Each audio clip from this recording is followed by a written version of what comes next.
It's the country music you know, the country you love. Real Country 105.5 KD Country. A short drive will save you money. That's right. A short drive can save you hundreds, maybe thousands. The absolute best selection of new and pre-owned vehicles to choose from. Have a trade? When you make a deal, Fellers Chevrolet will pay it off, no matter how much you owe. Slow credit? Don't worry.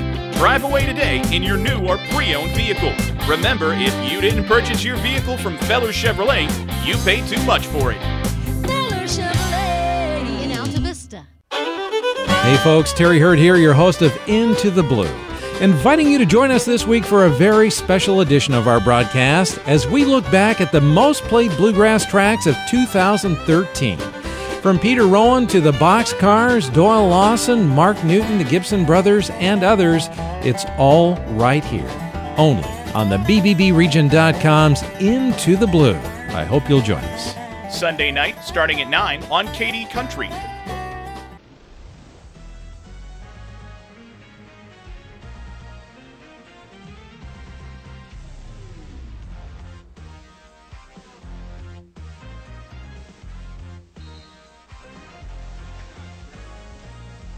Live from Altavista High School, it's time once again for Colonel Basketball. The Altavista Colonels on 105.5 KD Country. I'm Kyle Hoehne with my tag team partner, Agent Zero, Oscar Briggs.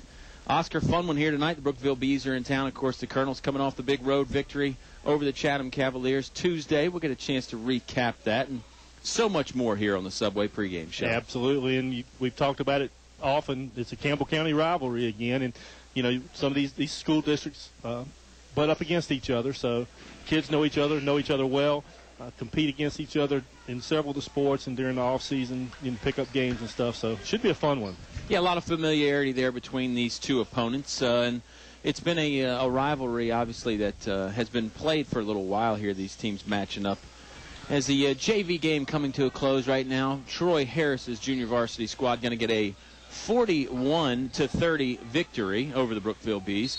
And, of course, the other factor that we always talk about a little bit, and maybe we overplay it some, Oscar, is Bees head coach, of course, is a former Altavista player and a former player for Coach Mike Cartolero, and that's Mr. Scott Jester over there at the helm of the Brookville Bees, probably in about his fourth or fifth year now, maybe. He's been there for a little while, but Coach Jester, great guy, and really a phenomenal player when he was here at Altavista. Yeah, great player here, and he's taken a lot of Coach Cartolero's system with him, and it served him well at Brookville. And I was at the Y earlier this week and talking with his dad, Steve, of course, who's the director of the YMCA here in Altavista.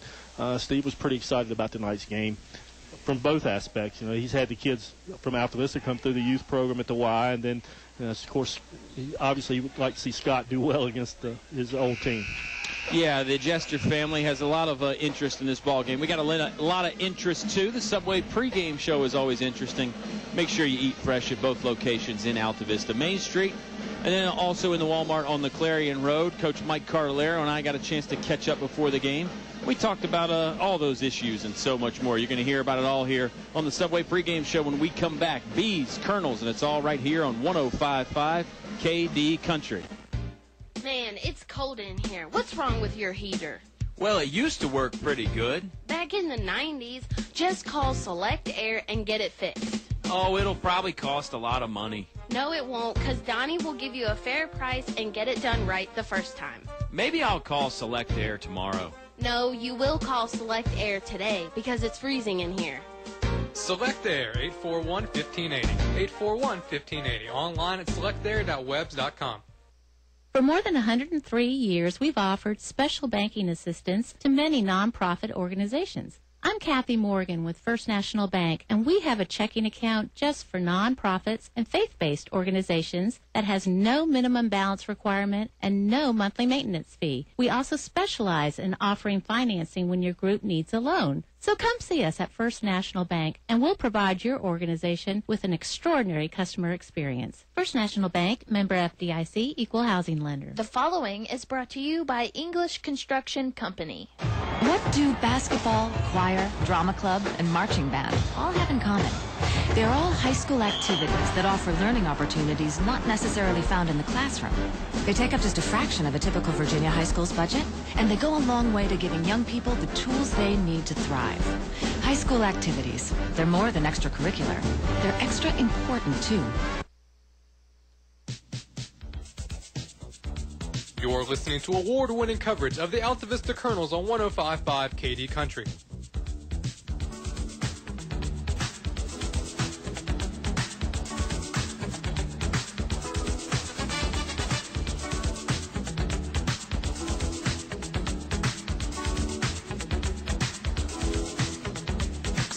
Back here in the Subway pregame show from Altavista High School, returning at home after 3 games on the road. The Altavista Colonels get the victory at Chatham, and talking with the head coach again, Mr. Mike Carlero. And Coach Carlero, it went a little bit like we talked about. Chatham came out strong in the first quarter. You guys weren't playing your best basketball, but you seemed to weather the storm and then make some adjustments and play pretty well after that. Yeah, they came out with a big lineup, and they got in the 2-3 zone and tried to choke off the Twins inside and cheat to our shooters a little bit. And it was, after playing Stewart's draft, anything seems a lot slower. And that really kind of magnified down about 20 times because we couldn't score. But we had a big second quarter that kind of got us going a little bit. Chatham's very athletic and got a lot of guys in between 6'2 and 6'4.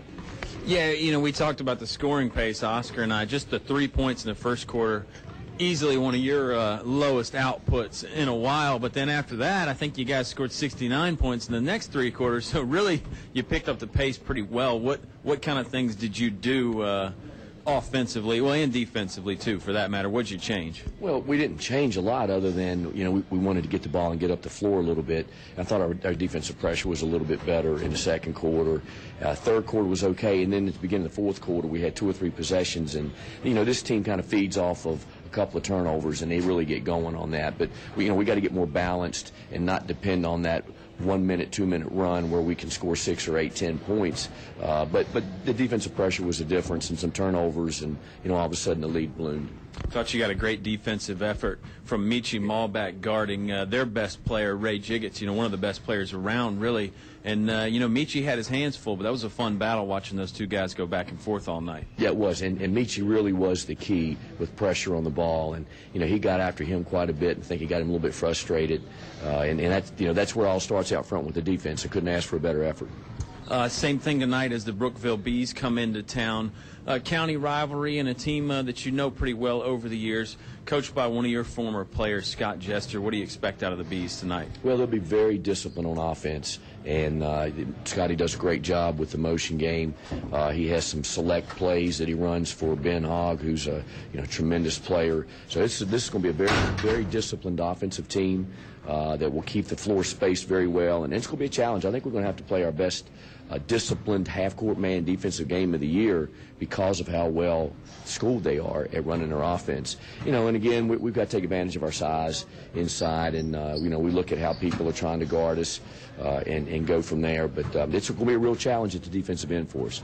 Yeah, in defense, I know something you guys pride yourselves on. No exception tonight, and same thing against Chatham Tuesday night. Is defense going to be your main key pretty much all year, I would think? Well, a good night starts with your defense, right, especially if you're not playing well offensively. You got to live and die with your defense, and that pulls you through your tough times. And if you're scoring and you're playing good defense, obviously it's going to be a good night for you. So, everything starts at the defensive end with our man, and we've got to be solid on the glass, and then we'll kind of see what's happening with this offensively, because we are kind of streaky offensively. We've had some moments not playing well, and then all of a sudden we explode for points. So, yes, defense, defense is a key. Final thoughts before the shout-outs. It's back to the defense again. It leads to a lot of those turnovers where you get the run-outs and the big plays. Do your guards sometimes look to jump in those passing lanes just so they can get those run-outs, or is that something you coach, or is it just depending on the particular situation? Well, that's athletes being athletes and jumping out and anticipating plays, and you got to let them be who they are. we're a little concerned sometimes that we jump out too much and we get out of defensive position, and thought we had a little bit of that with Chatham the other night after we had stretched the lead out. But, they've got to be able to make plays, and that's what it's all about, and it's a real good group of athletes that are doing that for us. Plenty of playmakers on this team. Shout-outs time on the Subway pregame show. All right, my first shout-out goes to my wife, who's at home. She had a little outpatient surgery today, and she's doing fine, but she's at home listening in, so her number one fan's not going to be in the stands, but I know she's listening. And to my dad, obviously, who's always listening in Buena Vista, and got some friends over there as well that are listening. And to the Manassas group, as always, Micah and Miranda, McKinley, and Heather, and little Micah. I think they are all listening in. And daughter in Harrisonburg, Ashley, she graduates in May, finally, yes. She's listening in. I hope Nick's listening in at JMU as well. And Sarah in Swanson, our neighbor's always listening. I think we got it covered. I hope, Kyle. I think so. And remember, if there's any others out there, let us know. Either get in touch with Coach C or get in touch with us at the station. Brookville Bees in town for a fun one tonight. Tip-off right after this on the Subway pregame show. In the past century, our community has grown, and Finch & Finch Funeral and Cremation Service has grown too, alongside the families they've known for so long. Finch & Finch is proud to have served you over 100 years. A family business, Finch & Finch Funeral and Cremation Service, dedicated to your service. Finch & Finch Funeral Homes. We're here because we care. Stay cool in the summer and warm in the winter. Tyree Little's Heating and Cooling, on the ready to keep you comfortable year-round. Locally owned and operated, just a call away, with over 20 years experience. Licensed and bonded. Tyree Little's Heating and Cooling, specializing in heating, air, plumbing, and electrical, any season, anytime. Tyree Little's Heating and Cooling, keeping you cool in the summer and warm in the winter. Give them a call today. Tyree Little's Heating and Cooling, Gretna. High school athletics builds character, teaches teamwork, and provides a solid foundation for life. PCM Industrial Services recognizes the importance of high school athletics by sponsoring this sports broadcast for your enjoyment. PCM Industrial Services encourages everyone to come on out and watch the game. It's a great time for the whole family. Cheer on the Colonels. PCM Industrial Services, the industrial maintenance and construction specialists, serving the Mid-Atlantic region with quality craftsmen since 1986. Good luck, Colonels. You're listening to award-winning coverage of the Altavista Colonels on 105.5 KD Country. Subway pregame show returns here from Altavista High School. Colonels Bees getting ready to tip it off in about 12 minutes or so, Oscar Briggs. And again, we're really excited about this one. We always are. Tell you, Tuesday night was exciting, though. Colonels go on the road down there in tight squeeze and get the win over the Chatham Cavaliers. It was a interesting start to the ball game. You know, Chatham came out really, I don't want to say on fire, but just the energy and the effort that they were putting out there was pretty exciting to watch. Colonels had to weather that initial storm, and then next three quarters were pretty good for Altavista fans. Well, that's a great point, is that weathered the storm is exactly what it was. The Colonels came out, and Chatham came out fired up, and Altavista actually looked a little flat. Yeah. And we talked about the brothers Johnson being a little bit out of sync early. You know, fell behind 10-3 in the end of that first quarter. And the good point was that you only trailed by 7 after playing, well, it's a subpar performance for the Colonels. We talked again about the brothers Johnson being out of sync. Demetrius had 8 turnovers. And that's just not, that's way out of character for him.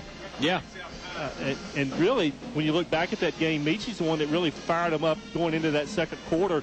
Meechie ended up with 19 on the night, and 3 assists and just 1 turnover, and he had 2 of the 3-pointers early and really set the Colonels in the right direction for that turnaround. Yeah, excellent observations by you, and I would expect nothing less from the award-winning color commentary man of this broadcast. But, yeah, it's a great point about Meechie, and, you know, Coach Cartolero echoed that sentiment there in the pregame interview, if you heard that. You know, he talked about it as a big spark for them. And, you know, a great point about Demetrius, too. Maybe sometimes out of sync, but I think the defense and the rebounding was still there from Demetrius and brother Darius as well. So that helps, and Coach Cartolero mentioned that too. You know, no matter if you're having off night shooting, if you can rebound and play defense, that's going to go a long way. And certainly that was a big factor in the Colonels getting that 20-plus point road win Tuesday night. Yeah, and you know, the fact that they were 32 out of 46 from the free throw line, which is 70%, which is pretty close to what they're shooting for the season, that played a huge role in it as well. Yeah, that's a lot of free throws, too, to make in one evening, 32. That's impressive stuff there from the Altavista Colonels. Been pretty impressive all year. Let's see if they can continue that trend tonight. Another timeout here on the Subway pregame show. Tip-off right around the corner after this timeout on 105.5 KD Country. This month's specials from your Apple Market convenience stores. Coke 6-pack cans, $1.29 and 24 cans for $6.99.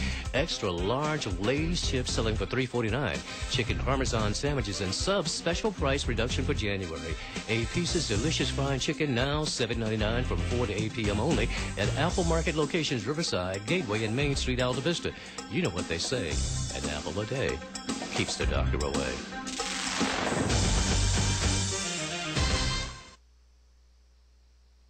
You can buy paint from any old yahoo who knows nothing about paint in one of those big box stores.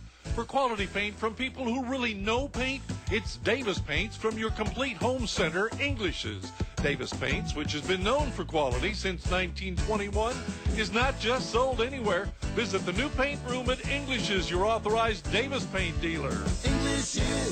English's is your complete home center. On North Main Street, Altavista. Good food, low prices, and great service keep customers coming back for more day after day at El Cazador Mexican Restaurant in Altavista. El Cazador is now open all afternoon, so you can buy anytime, any day, 11 a.m. until 10 p.m. El Cazador Mexican Restaurant, a great place to unwind and relax with friends. Open 7 days a week, Main Street, Altavista. El Cazador thanks you for your business and making them the #1 Mexican restaurant in town.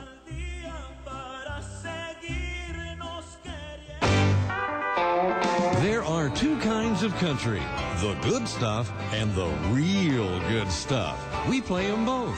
105.5 KD Country, WKDE, Altavista, Lynchburg. You're listening to award-winning coverage of the Altavista Colonels on 105.5 KD Country. Back here from Altavista High School, 51 years of outstanding high school sports coverage on 105.5 KD Country. And I'm going to date myself just a little bit here, Oscar Briggs, although this won't hurt you too much because you're a little bit older than I am. But remember back in the day when I first started out, Scott Jester was still playing, a outstanding small forward wing type of player for Coach Cartalero's squads there in the early 2000 era, and really dangerous shooter from outside, and he could do a lot more as well. And we both talked about it. He has brought a lot of the traits that Coach Cartalero uses in his coaching, has brought those over to Brookville in his own coaching style. Yeah, that's a great point. And you know, I wasn't around during those times. A little bit busy with some other stuff going on. I didn't get to see Scott play here at Altavista. Unfortunate. You know, I've heard tales, but yeah, it's great that he's able to expand the Coach Cartalero coaching tree. That's true. Coach Cartalero does have a bit of a coaching tree now, and maybe we'll get into that a little more as the evening goes on. But you know, I'm not saying he could shoot the rock outside like you can or anything. And, you know, he can't make it from downtown 5th Street in Lynchburg. You know, you got all kinds of range out there. But I'm just saying that Scotty was a pretty good player out here back in his day. And, you know, you heard Coach Cartalero talk about that on the interview as well. Just the fact that Brookville's going to run a disciplined offensive set. You know, they're not going to make a lot of bad, unforced errors. Might not have the most talent in the world, but Coach Jester's going to get the most out of them more often than not. Well, and it'll be interesting to see how the Colonels adapt, because really they're going to be looking at what they look at in practice every day. Very similar anyway.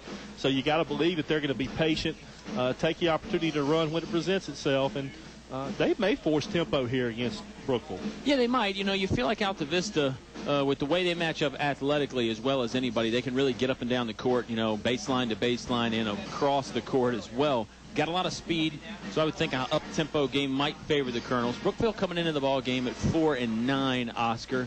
And it's a little bit misleading because they've been without one of their best players, Ben Hogg. And Ben Hogg, one of the best players in the entire area. And we saw him burn the Colonels a little bit from three-point range himself last year. Hogg also a very good football player. He injured himself during football season, so he really, much like the Colonels were in December, he's still trying to find his basketball form, too. And I'm sure Coach Cartolero hopes he can at least wait one more evening to find it. Yeah, and, that's a great point, too. And, how many games has Hogg got under his belt now?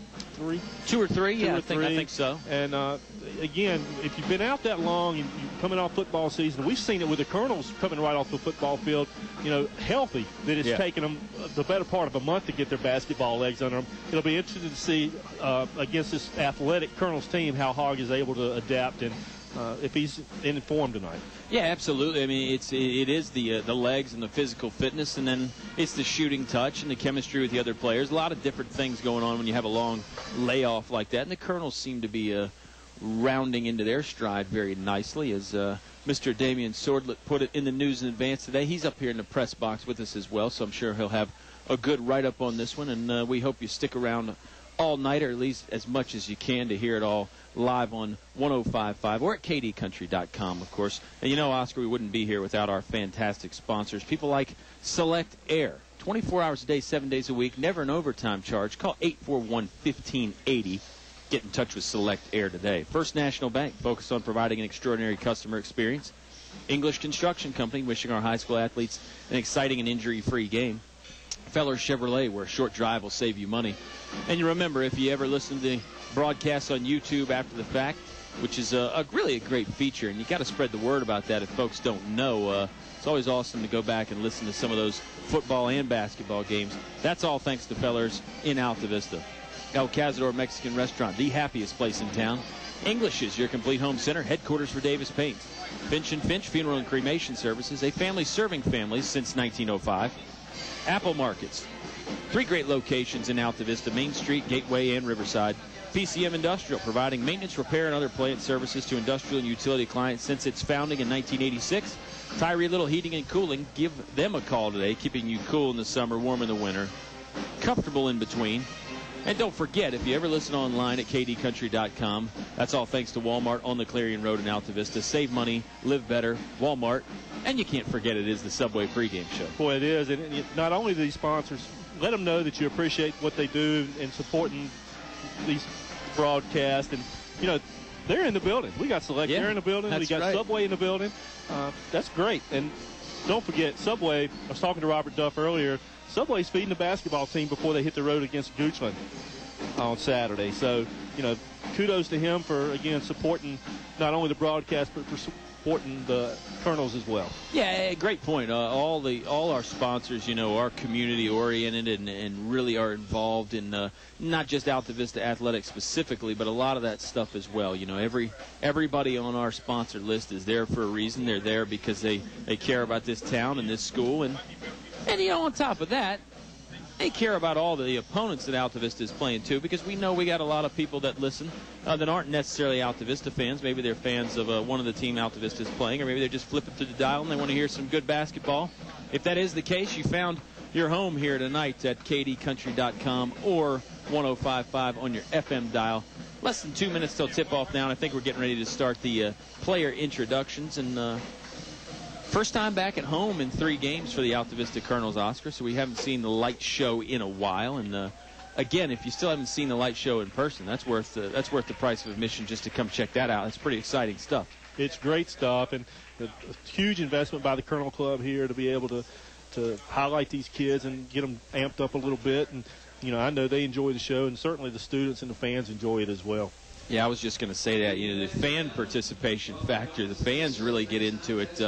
Definitely gives it a professional feel. That's Mr. Andy McCracken on the public address duties tonight. Referees for tonight are going to be Mr. Greg Howard, Mr. Mark Coleman, and Mr. Brad Bailey, 3 of the best that you'll find around. They're going to call a great game as always. We had a fantastic officiating crew down there at Chatham featuring our old friends H.F. Haymore. We talked about what a class act he is. And, about to get underway here, Oscar. Yeah, so getting ready to do this starting lineup for the Colonels. And, of course, Andy McCracken, you mentioned him. He's filling in for Kenny Hunt tonight. And you lose nothing when you get Andy McCracken. I mean, South Carolina Gamecock guy. He's a class act, South Carolina, whether you're from Surfside or Charleston or Columbia, anywhere in between. And wherever you are, we're going to take a timeout for the national anthem now as the Altavista Pep Band will do the honors. 90-second timeout here, then we're back with basketball on 105.5 KD Country.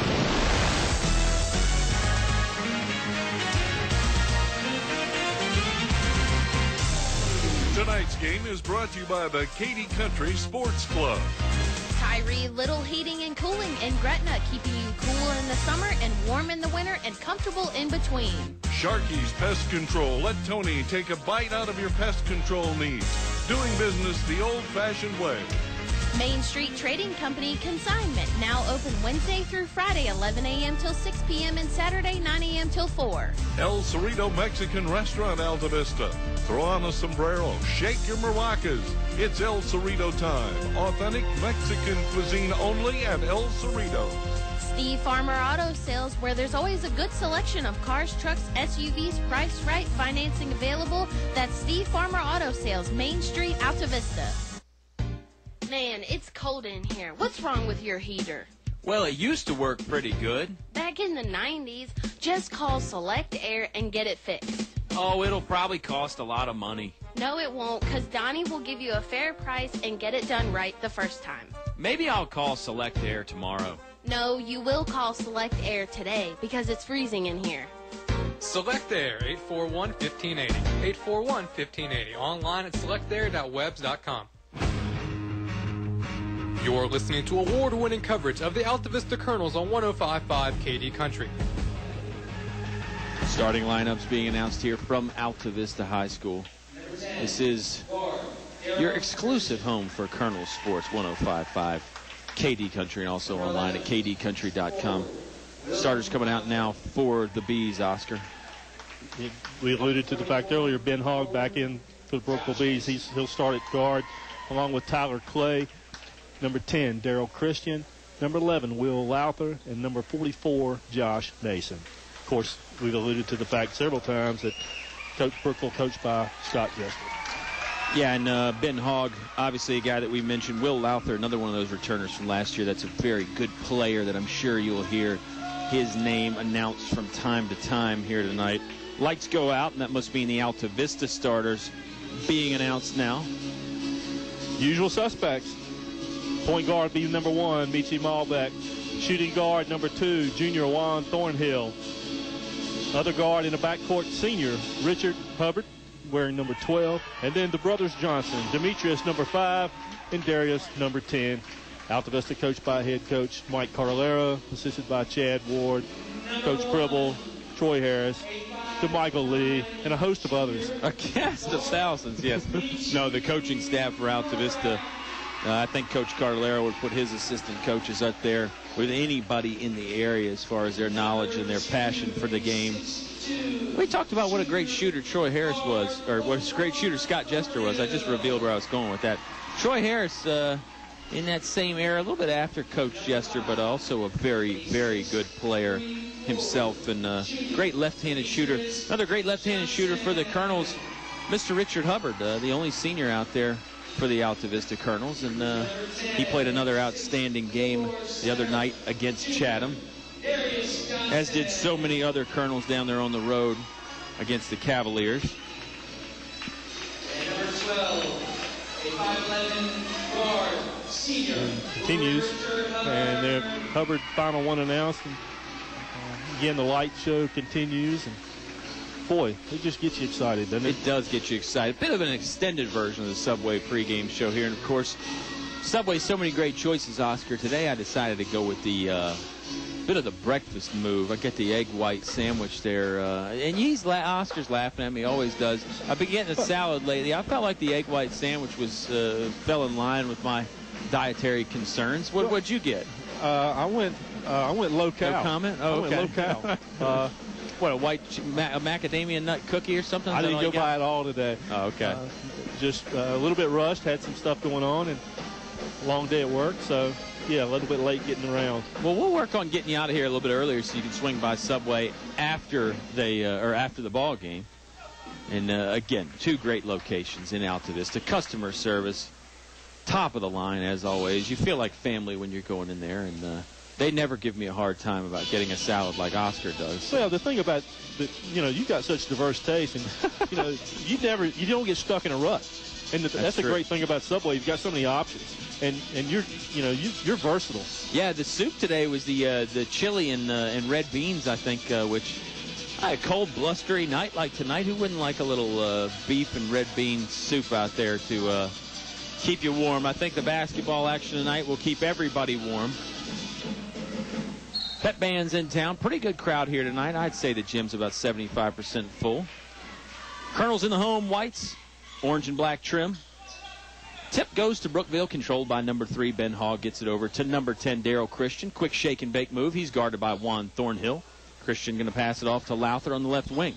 Lowther going to the middle of the court, just hands it off to number 5. That's Tyler Clay. Back to Christian. Long two-point attempt is up and in. He was just one step in front of the three-point line. Knocks it down. 2-0 early lead for the Bees. 7:35 to play in the Apple Market first quarter. Nice patience by Brookville and a nice jumper by Christian. Thornhill will control. He's guarded by Christian on the other side. He passes it to Demetrius at the high block, then down to Darius at the low block. Good two-man game, brother to brother right there. And Darius Johnson cashes it in for the first 2 points for the Colonels. Tie ball game, 7:18 to play in the first quarter. Colonels going to throw a little full court look man-to-man, but then they back off and let the Bees cross half court on their own momentum. Christian going to go right-hand dribble towards the right side of the court. He's about 2 feet from the sideline over there. Now he backs it up, guarded tightly by Thornhill. Trying to shake Thornhill. Lob pass over to Lowther. Now down in the corner to Tyler Clay. Bounce pass inside, got tipped away briefly. Christian going to put up an 11-foot jump shot. No good. Rebounded by number 2, Juan Thornhill for the Altavista Colonels. That's a good matchup with Thornhill and Christian. Christian, very lanky, similar build to Juan. Yeah, that's going to be a fun one to watch. We had a lot of fun watching Jiggets and Malbeck battle the other night. Maybe that matchup going to be the same. Darius Johnson, jump shot in the paint is good, and he's fouled. He'll head to the free throw line to try and convert the old-fashioned three-point play. Nice little fadeaway jumper from about 13 feet there in the middle of the lane. Second possession in a row that they've isolated Johnson on Josh Mason, taking advantage of that little bit of a mismatch. Free throw up, off the front iron, then the backboard, and it falls down good. 5 points for Darius Johnson and the Altavista Colonels, just 2 for the Brookville Bees. Now the full court pressure a little more intense for Altavista, but then they do back off just a little bit again. They let Christian jog the ball up the court. Now he's at the three-point line, left-hand dribble, trying to penetrate. Dishes it off. Nice backdoor pass to Ben Hogg on the low block. Hogg gets tied up by Michi Malbeck. And the possession arrow is going to favor the Altavista Colonels. Brookville won the tip. And as always, Altavista in the tough man-to-man. And again, Michi usually draws the best backcourt player, and really he's become a lockdown defender here in the last 3 or 4 games. Yeah, he has. Michi offensively, some nights he doesn't score a lot, some nights he does, but he's always very, very good on defense, and that effort never lets up from number 1, Mr. Malbeck. Pass thrown away. They were actually trying to get it to Michi Malbeck, but it was too high, went out of bounds into the Brookville bench.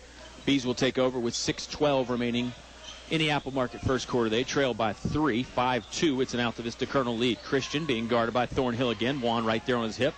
Passes it over to Lowther. Lowther shot no good long. That was Clay, actually, and it's rebounded by Ben Hogg. Hogg hasn't touched the basketball much. Swings it over to the big man. That's number 44, Josh Mason. Mason, spin move, fadeaway jumper. They're going to say he took too many steps. Another one of those moves in the NBA.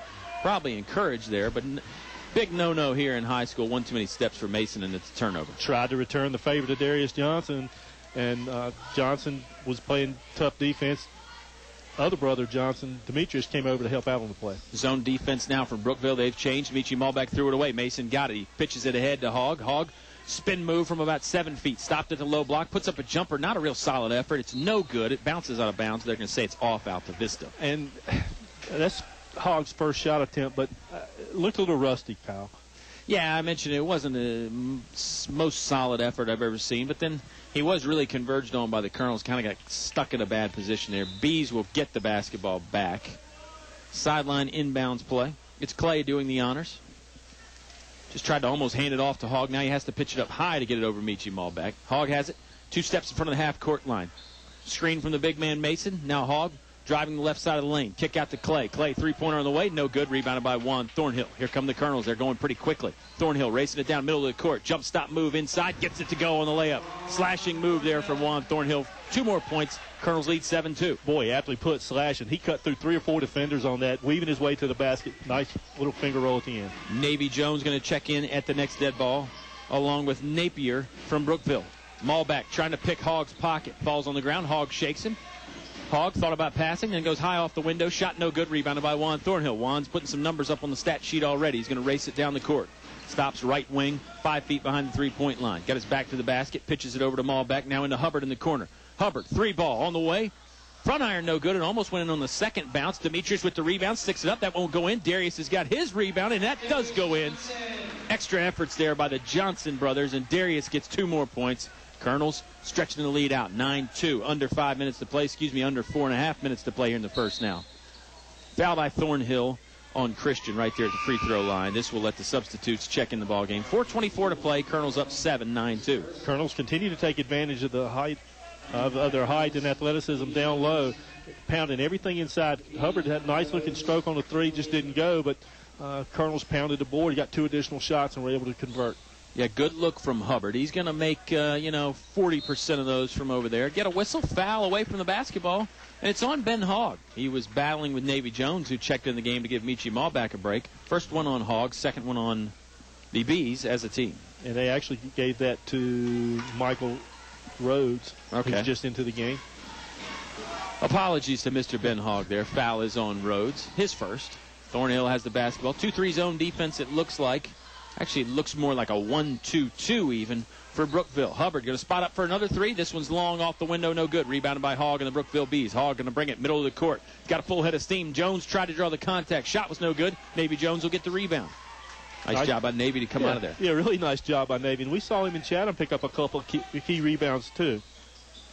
Juan Thornhill, right-hand dribble, lost the ball momentarily. Had to get it back and sort of save it in the Navy, and Navy's foot was on the sideline, out of bounds, turnover by the Altavista Colonels. Walker Allen going to check in the ball game. 5th turnover for the Colonels here with 3:40 remaining in the first quarter, 9-2. Colonels lead. And that's probably too many for Coach Cardellaro to really like. But the 9-2 lead's probably got to satisfy him at least a little bit. Rhodes has the basketball, running the point guard spot, guarded by Walker Allen. Rhodes gets it over to number 11. That's Lowther. Lowther now to Napier. Back to Lowther. 3-ball on the way. Front iron. No good. Rebound loose. Controlled by Michi Malbeck. Michi gets it ahead on the outlet to Walker Allen. Allen long strides in the paint. Gets it in off the window. Nice job by Walker Allen, and a good job in transition by the Colonels. So good, Coach Scott Jester wants his Bees to take a timeout.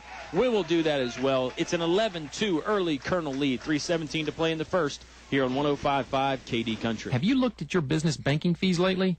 I'm Sean Stone with First National Bank, and we have the best business accounts which offer serious savings for your company. We have a full menu of business products from checking accounts and remote deposit capture to online banking.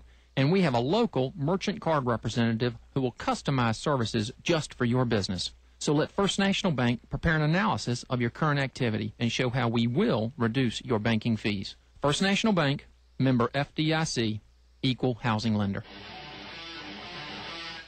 You're listening to award-winning coverage of the Altavista Colonels on 105.5 KD Country. Bees to inbound after the timeout. 3:17 to play. Full court pressure by the Altavista Colonels. Colonels up 11-2. Can't really blame Coach Jester for burning the timeout there, can you, Oscar? No, nice basket by Walker Allen. We're continuing to see him develop. That sophomore is really getting some good experience under his belt, and he's starting to play very well. He is. 3-ball was missed by the Brookville Bees. Rebounded by Darius Johnson. On the court right now, you do have Walker Allen, Juan Thornhill, Darius Johnson, Demetrius Johnson, and Michi Malbeck. Demetrius has it. No-look pass over to Malbeck. Michi, 3-ball on the way from the left wing. No good. Rebounded by Demetrius Johnson. Johnson, spin move, going to the basket. Fouled. Shot wouldn't go in. He'll head to the free throw line and shoot a pair with 2:43 to play in the Apple Market first quarter. Demetrius continues to work hard. A little bit of a slump in the Chatham game, but again, continuing to work hard, trying to work himself out of it. Hitting the boards hard tonight. Yeah, I don't think you're ever going to be able to fault Demetrius' energy and the enthusiasm he brings to the game. That's for sure. Free throw off, back iron, and no good. One thing you can never question is the Apple Market's three great locations: Main Street, Gateway, and Riverside. There's always one close by if you're in Altavista. Nelson Dews will check in for Demetrius Johnson after the free throw. Josh McClure seeing his first action of the game for the Colonels as well. Free throw. In and out, no good, so Demetrius will have to stay on the court for a little while anyway. One-handed pass by Hogg, who grabbed the rebound. Gets it ahead to Clay. Wanted to hand it off back to Hogg. He's going to get Hogg on the backdoor pass now. Hogg can't finish. Good defensive pressure there by Malbeck from the backside, and a nice job not to foul him. Yeah, it was, but that is one of the baskets you usually see Hogg convert on. Foul here is Thornhill going to the lane. Napier tried to stand in and take a charge, but didn't get the feet set. This is going to send Juan to the free throw line. Layup wouldn't go in. Yeah, nice job by both of those players. Napier in trying to pick up that charge. Just quite didn't get there in time to have his feet set. Yeah, Jamil Napier. That's good hard-nosed basketball by Thornhill. He saw that Napier was a little bit out of position. And Similar really attacked. move that he made earlier in the game with that little weave to the basket. Yeah. Weave to the basket. Not to be confused with basket weaving 101, which is what I think. But that was me in college. That was you in college? Okay. Well, they let you out of there, I think. Or maybe maybe they didn't want you anymore. Second free throw from Thornhill. No good. Score's going to stay at 11-2, but Juan tracked down his own rebound. Nice Not happy about missing both, but you're right. Good hustle by Juan. Going to back his man down, middle of the lane, puts up, gets some more contact. Shot never got out of his arms. He's fouled again, and looks like it's again on Napier, number 23 for the Bees. Yeah, Napier's going to get tired of seeing Juan come at him. That's 2 fouls inside of about 15 seconds. See if Juan can convert these. Bees started a slow free throw shooting the other night against Chatham, but picked it up coming down the stretch in the second, third, and fourth quarters. Yeah, the free throw shooting really did get pretty good there as the game went on. Juan misses another one, missed 3 in a row there. He'll have another crack at it. That one was front iron and no good. And Juan will get ready and tee up the next one. 3 or 4 bounces. Back iron, no good. Slapped his own rebound to McClure, who was waiting for it there. This rebound's loose, and they're going to call Walker Allen for an over-the-back foul. Josh Mason had position for the Bees. First foul on Allen, second foul on the Colonels as a team. Nice job by Josh Mason blocking out on that after the Colonels were able to get back-to-back rebounds off 2-shot free throws on the second end of those 2-shot free throws. Yeah, Juan just sort of stuck his right arm out and batted at the ball as it was on its way down. McClure got that one. He couldn't score it, though. Full court pressure from Altavista, and it's really good. Nelson Dews giving chase that time. They get it to Mason up low block. Mason puts it up in traffic, gets it to go. Good job by the Bees to finally get some points. They needed that. Hadn't scored in a while. 2:01 to play now in the first quarter. 11-4 is the Altavista lead. Malbeck, left-hand dribble, leaves it off to Nelson Dews. Dews back out the perimeter to Richard Hubbard. Thornhill trying to get free down there on the low block. Nelson Dews has it. He'll cycle it back out middle of the court. Michi Malbeck right there at the right side of the free throw line. He'll pull up for a 15-foot J, knocks it down. Good job by Michi Malbeck. A lot of confidence in that stroke, Mr. Briggs. Absolutely was, and Michi continues to mature as an offensive player as well. We mentioned he was a lockdown, but his offense is getting better and better. Yeah, jump shot really coming around for Mr. Malbeck. Clay going to hand it off. Another handoff, and it finally finds Christian. 3 ball in the way, no good. Rebounded by Juan Thornhill on the long one. Came out about 16 feet to Juan. Juan behind the back dribble. No look pass to Nelson Dews. I'm not sure Nelson was ready for the no look. Ball goes out of bounds, but they'll say it's off Brookville. No, and a little bit different combination than what we've seen so far this year with Thornhill, Allen, Nelson Dews, Hubbard, and Michi. You'll see all these combinations, but that one's a little bit different. It was no Johnson brothers on the court, but there is one now. Darius Johnson got it on the inbound, missed a shot, got his own rebound, and ends up finding Malbeck on the loose ball. And Michi converts from the left-hand block. 2 more points for number 1, 2 more points for the Altavista Colonels. 15-4 is their lead now. 1:02 to play in the Apple Market first quarter. And another great example of unselfishness is Johnson had a little shot and did a little bounce pass to Michi. Christian fell over. Ball ends up getting to Hogg. Hogg tried to go with the overhand pass. It was tipped away. It ends up finding Mason. Mason, a lot of contact down low, gets his own rebound. Shot wouldn't go in, and he's fouled. And, boy, you got to like Mason's toughness. It's not textbook form, and he's a big guy, so he's going to wage a lot of his battles on the ground rather than the air, but he does find himself at the free throw line after a nice effort. Yeah, strong kid, wide body. He does take up a lot of room, and he's strong underneath, and it causes a little bit of a problem for the Colonels. And normally your post guys are your taller guys who are sometimes a little bit skinny. You know, obviously you get the Shaquille O'Neals of the world, but those are few and far between. So sometimes when you get a big guy like that down there on the low block, the skinny guys aren't used to that. They can't move him around as much as they like. Second one on the way from Mason. He converts both. 15-6. And a nice touch by Mason. Yep. Knocking down both those free throws. And that always helps when your big guy has a nice touch, especially since you know he's going to draw some contact. Zone defense again by the Brookville Bees. Again, hard to tell. It looks sort of like a 2-3. Juan just holding the ball in the center circle. It's 2 feet in front of half court. Brookville not stretching the zone out past the three-point line. And it looks like Coach Jester is indicating that that's fine with him. Just stay in the zone for right now. 19 seconds left in the quarter. Guessing with about 8 or 7 seconds, the Colonels will initiate and try and score a bucket at the end of the quarter. We're down to 10 seconds. Here comes Thornhill, right-hand dribble, gets it to Demetrius. Now over to Hubbard, right wing, back to Demetrius. Demetrius shot fake, going to pull up at the free throw line, in and out, no good. Rebounds loose. Hubbard from the free throw line, last chance wouldn't go in. Not a bad play there by the Colonels to get 2 decent shots up, and they got a first quarter lead, 15-6. Colonels ahead, second quarter on the way when you come back on 105.5 KD Country. The following is brought to you by English Construction Company. There's just one place where students are students first, and athletics are played with purpose and perspective. That place is your local high school. High school sports offer more than the joy of competition. Studies show that student athletes in Virginia are also likely to enjoy greater levels of achievement in other areas of their lives, including academics. High school sports, a winning part of a complete education. You're listening to award-winning coverage of the Altavista Colonels on 105.5 KD Country. Colonels lead at home, 15-6 over the Brookville Bees. Oscar, good first quarter by the Altavista Colonels. Not picture-perfect stuff.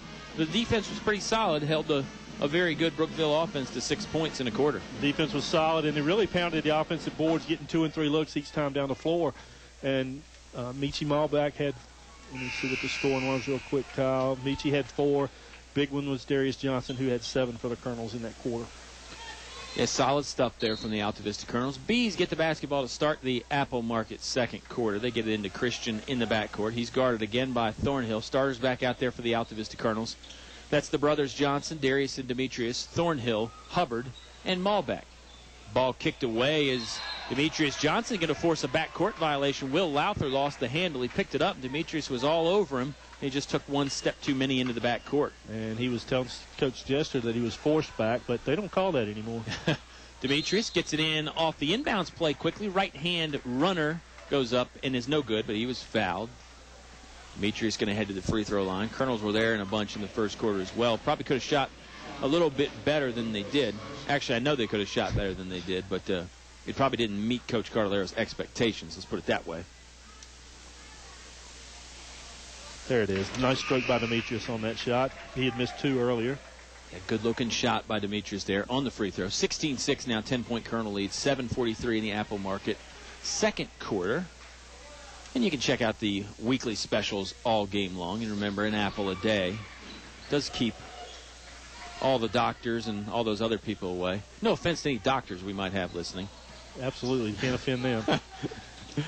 Oh, Hubbard guarding Clay very tightly. Clay, couple spin moves, backdoor pass to Hogg. Hogg going to put up a floater, sort of a sky hook there from 10 feet. Front iron wouldn't go in. It's rebounded by Michi Malbeck. Here come the Colonels again.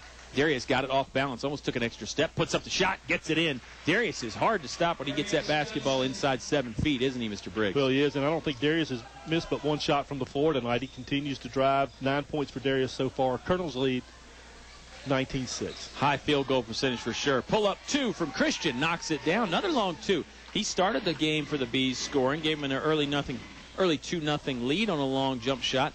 Another long one right there. Hubbard, bounce pass, entry into Demetrius Johnson. Low block, kicks it back to Hubbard. Now free throw line to Darius. Darius knocks it down. Boy, we talked about how good he was inside. How about the mid-range game, too? Nice J from Darius Johnson. That's a lost art. That little 15-footer intermediate jumper, not many kids can shoot it now. Nice job by Darius knocking that down. Yeah, that's tough because, you know, the Bees are giving ground, trying to keep him from getting close to the basket. And he says, well, if you're going to give me this, I'll just pull up and knock down the 15, 16-footer. Darius guarding the big man, Mason now. Mason, turnaround, blocked by Darius. Now Mr. Johnson's starting to come alive. He's going to run the fast break himself. Head of the basket, right hand up, and he's fouled. Shot wouldn't go in. Darius wanted that one, and you can tell he's playing some inspired basketball now. Nice move by Mason. He was able to body up against Johnson. Bumped into him a little bit, then did a little fall-away jumper, but nice job by Johnson getting out and getting his hands and blocking that. Yeah, Darius really, really active here early in the second quarter. He's active all game long, but particularly right here. First free throw up and good. Perfect right off the back iron and in. Another substitute coming in for the Bees. This is number 24, Roddy Yearwood. Yearwood will check in for the aforementioned Josh Mason. Starter still in the court right now for the Colonels. For the Bees, you got Yearwood,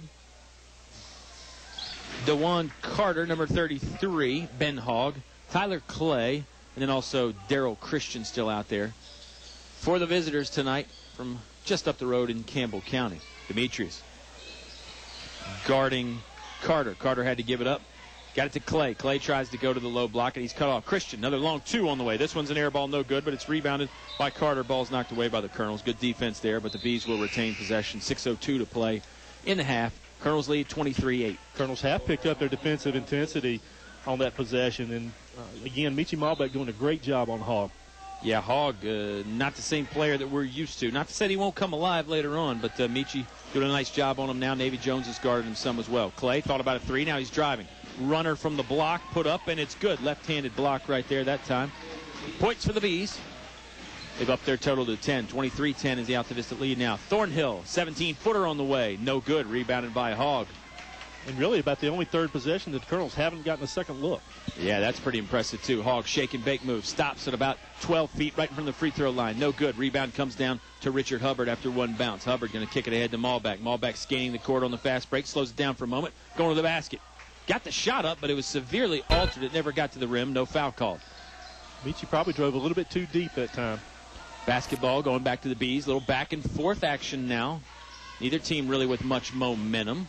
Yearwood has it. Now over to Hogg. Hogg, right-hand dribble, trying to back down Michi Malbec. Bounce pass over to Christian. Christian, shot fake, spin move, still has it. Back to Hogg. Hogg now sort of double-teamed by Thornhill and Malbec. Kick out to Clay. Clay, three-pointer. Rattled in and out and went down. The Bees with their first little run of the basketball game. 23-13 now, the Altavista lead. It's back to 10. Michi Malbec a little slow getting up the court, and looks like the Bees are back in the man-to-man offense. Yeah, defense, excuse me. Yeah, absolutely right. They continue to switch defenses on the Colonels, trying to confuse them. Saw Chatham do that a little bit the other night with varying degrees of effectiveness. Demetrius going to the basket, and he's going to get called for a charge there. Number 10, Daryl Christian, taking the charge, stepping in front. I believe it's the first on Demetrius. It is. He'll check out of the ball game. Brother Darius can spell him. 14 fouls on the Altavista Colonels, 7 on the Brookville Bees. Next time the Bees commit one, Colonels will be shooting, Oscar. Yeah, it's what a luxury it is to have the brothers Johnson, that you can spell Demetrius with Darius and vice versa. Both of them, again, 6'3", 6'4", very athletic, strong, go to the hole, got that intermediate jump shot, strong on the boards. Yeah, really well-rounded games, and you could put both of them out there on the court at the same time. Then you got one of those two-headed monsters. I don't know what that was called. I flunked Greek mythology, too, while you were taking basket weaving. Ben Hogg, stutter step, shake and bake move, hands it off to Clay. Clay going to try a long jump shot. No good. Nice rebound by Walker Allen there that was highly contested. And Allen gives it over to Thornhill. Thornhill, stutter step. Oh, nice no-look dish to Darius Johnson. Over the shoulder pass. Johnson finishes it off the window and in. Give Darius 2 more points. Give the Colonels now a 12-point lead. Under 4 minutes to go in the half.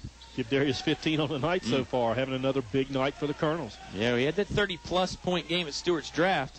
Is he headed that way again? Who knows? Tyler Clay's headed for another 3-ball. Count that one right there in front of the Altavista bench from the left arc. Bees refusing to go quietly. Thornhill bounce passes to Canavis Jones. Jones going to bring it out to the middle of the court. Tipped away by Ben Hogg. Nice defense by Hogg. He'll track down the loose ball. Hogg going to pull up. Thought about the 3. Headed to the basket. Pump fake. Going to pass it away, and Darius Johnson is there to take it away. Here comes Thornhill. He's got a little room to run. Look the other way. Up and under. Layup. Counted, and he's fouled. Circus type of shot right there from Juan Thornhill, but would you expect anything else from number 2? Absolutely not. He thought he was going to be able to get a step and go for the slam. Nice job recovering by Brookville. Forced Juan to go to his left hand, a little up and under.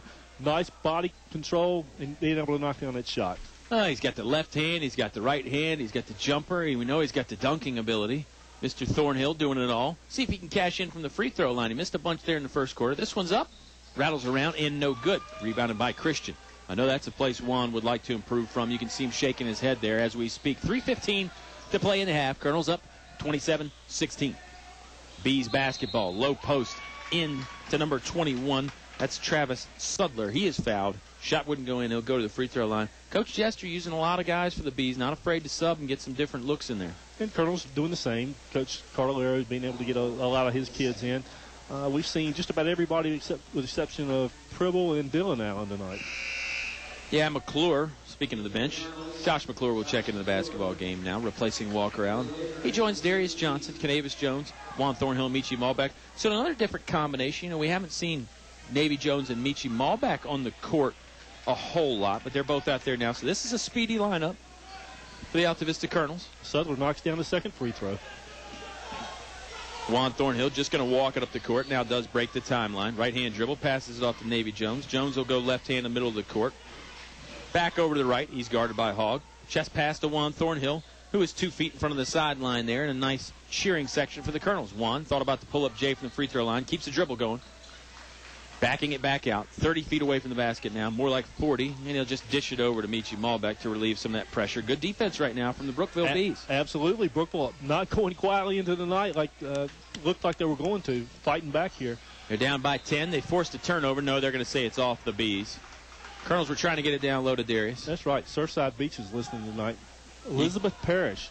Her mom should go get her some cupcakes and let her stay up all night. But yeah, you don't want to drink too many sodas or anything and be up all night. But definitely, we know we got a lot of fans around the country, not just around Central Virginia listening. Got to love Surfside Beach, South Carolina. Just the Myrtle Beach area in general. North Myrtle's nice too. It is. We need to get the Myrtle Beach Tourism in as a sponsor. Then we can really make it go all the way. Ben Hoehne going to pick Navy Jones' pocket. Hoehne blocked by Michi Malbec. They're going to say Michi fouled him. If they call it on Navy Jones down low, that'll be the right call. If they're calling it on Michi, he missed it. Good effort by Hoehne to get the takeaway and take it to the basket. They do call it on Michi Malbec. First foul on him. Oh, I forgot another shout out that we got to send out as well. It's not just Surfside Beach. Got to say hello to Coach Ward's family again. Gwen and the gang, Nolan and Jude back there at home listening. They were going to come out here, but Coach Ward said minor stroller malfunction prevented that. But that's what 105.5 is here for, right? That's right. It's great that we can bring the game into your home. Or your car, or your office, or your... wherever. All that stuff, yeah. What you said. Hoehne makes both of them. We digress. Yeah, we tend to do that every now and then around here. Hoehne does cash in on both free throws. Nice job by him knocking them down. 27-19. Bees have trimmed the lead down to 8. So, again, Brookville continuing to play well. Michi has it in the right-hand corner from us. Colonel's going left to right on the radio dial, scoring at that right-hand basket towards the entrance of the gymnasium here at Altavista. Bounce passes it down to Michi in that same corner. Ball back, thought about the three a couple times. Now nice bounce pass down low to Demetrius. Couldn't get it to go. Tough angle. The ball's going to go off Altavista. That brings an applause from the Brookville crowd, and they have had a lot to cheer about here in the last 2 or 3 minutes. 27-19. Colonels lead with 1:49 remaining here in the second quarter. Again, Brookville fighting, hanging around, and if you coach Carlero, you got to be a little concerned with that. I think so, too. I mean, this Brookville team don't really want to give them a chance down the stretch. Hoehne, backdoor action again, puts up the circus shot. He was fouled. It did hit iron, but wouldn't go in, and he will head to the free throw line. Hoehne really likes that backdoor cut, and when people know that you're a good three-point shooter, they're going to come out and press you and try and face guard you, so he can use that backdoor cut a lot. Foul was on Darius Johnson. His first 7 now on Altavista as a team. And again, Hoehne missing from the line, and he just, again, rusty's the only word I can use to describe right now. Yeah, I think that's a perfect way to describe it. Just still trying to get the basketball for him, shooting touch. And probably the legs and the conditioning some too. The second one does go down for number 3, Ben Hoehne. Makes it a 27-20 game. Colonel's lead has been trimmed to 7. Thornhill, spin move, pulls up from about 5 feet. Got his own rebound on the missed shot. Almost got his own rebound again, but Darius got that one. Now he loses it. Turnover. Daryl Christian has it. Forcing it up ahead. Puts up a strange shot. He had his back turned to the basket. Mason got the rebound and fell down, but he was able to dish it off before he could. Nice action here. Christian, 3-ball, in and out. No good. Ball is still loose. Finally controlled by Richard Hubbard. I think Coach Cardellaro would prefer to slow things down. Wild exchange right there. Well, if you're Brookville, if you can scramble the game right now, it's to your advantage. I agree. Malbec almost fell down, kept his dribble. Looked like he might have turned his ankle, but he pops up. Looks like he's okay. Another athletic play by Michi. Yep. Michi went to the basket, had it poked away. It'll stay with the Altavista Colonels. He looked like old Curly Neal. I'm dating myself, but he looked like Curly Neal with a little dribbling trick there. Nice job keeping the ball alive. I'm sure the pep band could play Sweet Georgia Brown sometime if you wanted them to. Entry pass on the inbounds was tipped away. It'll stay with Altavista. They'll have to inbound this one from right around half court, though. The last one was on the baseline under their basket. Under a minute to play now. 27-20. It's a Colonel lead, but Brookville has fought back in it. I think the Bees were down by as much as 14 there at one point. That's correct. So they've trimmed it in half. Thornhill and his gang want to change that. Darius Johnson has it at the volleyball line. Now over to Michi Malbec. Left wing, he'll bring it back out more towards the middle of the court. 35 feet away from the basket. Lazy pass, and it was taken away by the Bees. Bees couldn't control it, though. Ran out of bounds. That was Yearwood. read the pass, jumped in front there, but just couldn't come away with a complete turnover. It's a little lackadaisical now. Passes aren't crisp, little soft passes, and just not a sense of urgency right now. No, you're right. That last pass really indicative of what you're talking about. I mean, there was no head fake. There was no, look the other direction. The pass wasn't firm at all. So it was really easy for Roddy Yearwood to get in there and pick it off. Ball screen there for Demetrius Johnson, trying to free up Malbeck, slashing the lane, no good. But Demetrius controlled the rebound, but fell down. Couldn't maintain a dribble. Goes out of bounds right there on that baseline. Basketball back to Brookville. 19.9 seconds left in the half. Let's see if the Bees can end this half with a bang and go in the locker room with some serious momentum. They've already got a little bit working. Demetrius tried to go up and get that rebound and in one motion put it back in and ended up on the rim, upset his balance a little bit when he fell down. Yeah, that's hard for even an NBA guy to do. Under 12 seconds now. Malbeck really guarding Ben Hogg tightly, and they're going to call Michi Malbeck for a foul. Michi didn't like it, and this will send Ben Hogg to the free throw line for a 1-and-1.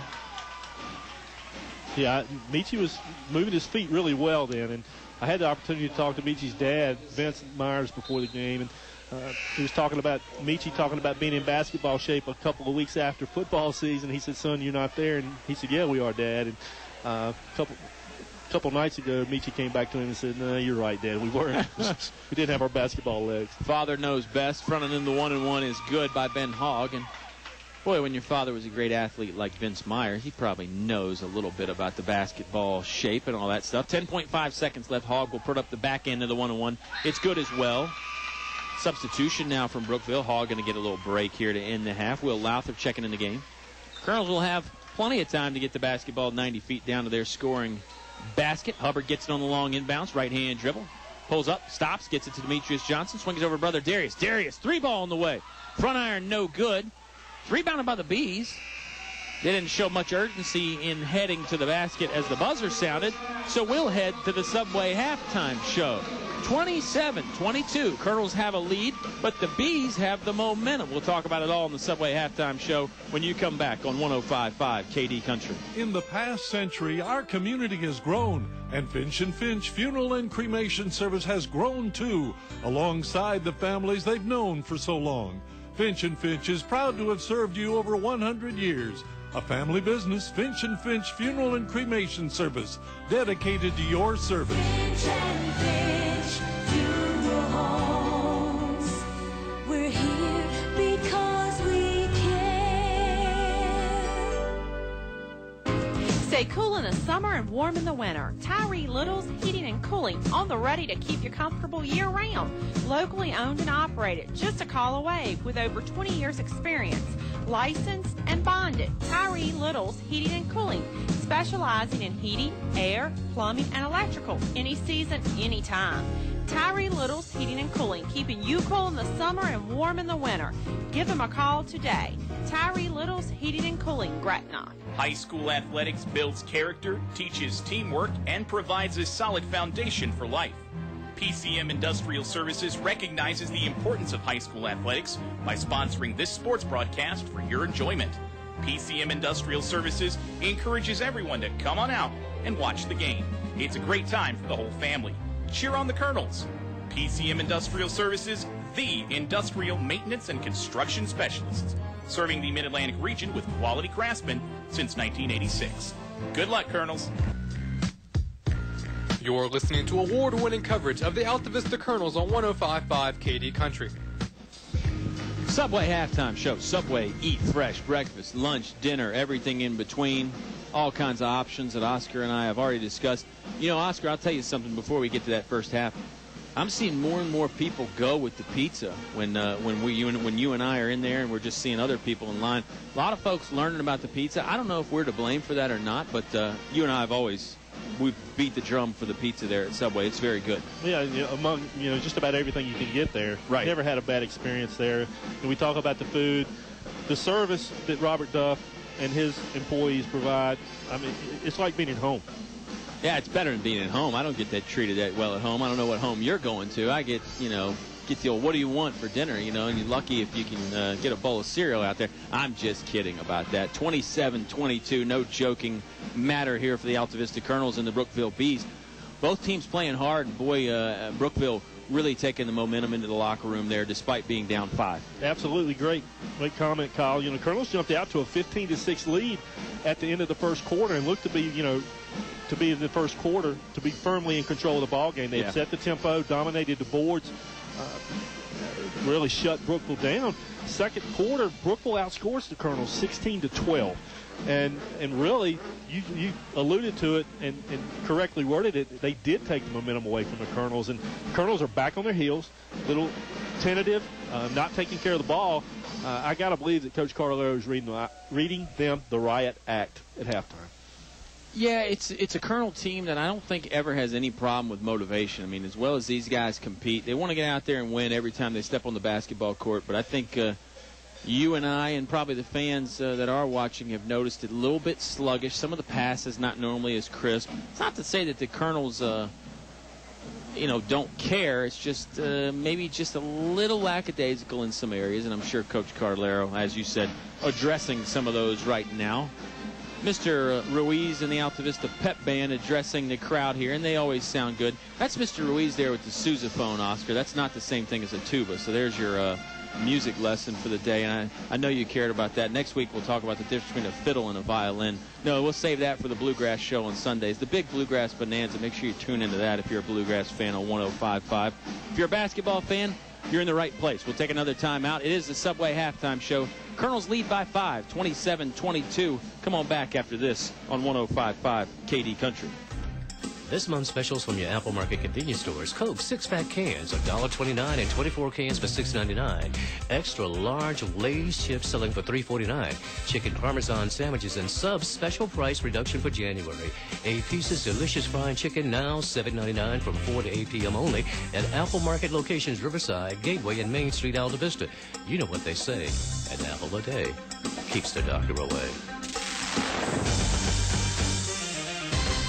A short drive will save you money. That's right. A short drive can save you hundreds, maybe thousands. The absolute best selection of new and pre-owned vehicles to choose from. Have a trade? When you make a deal, Feller Chevrolet will pay it off, no matter how much you owe. Slow credit? Don't worry. Drive away today in your new or pre-owned vehicle. Remember, if you didn't purchase your vehicle from Feller Chevrolet, you paid too much for it. Feller Chevrolet In Altavista. Good food, low prices, and great service keep customers coming back for more day after day at El Cazador Mexican Restaurant in Altavista. El Cazador is now open all afternoons, so you can buy anytime, any day, 11 a.m. until 10 p.m. El Cazador Mexican Restaurant, a great place to unwind and relax with friends. Open 7 days a week, Main Street, Altavista. El Cazador thanks you for your business and making them the #1 Mexican restaurant in town.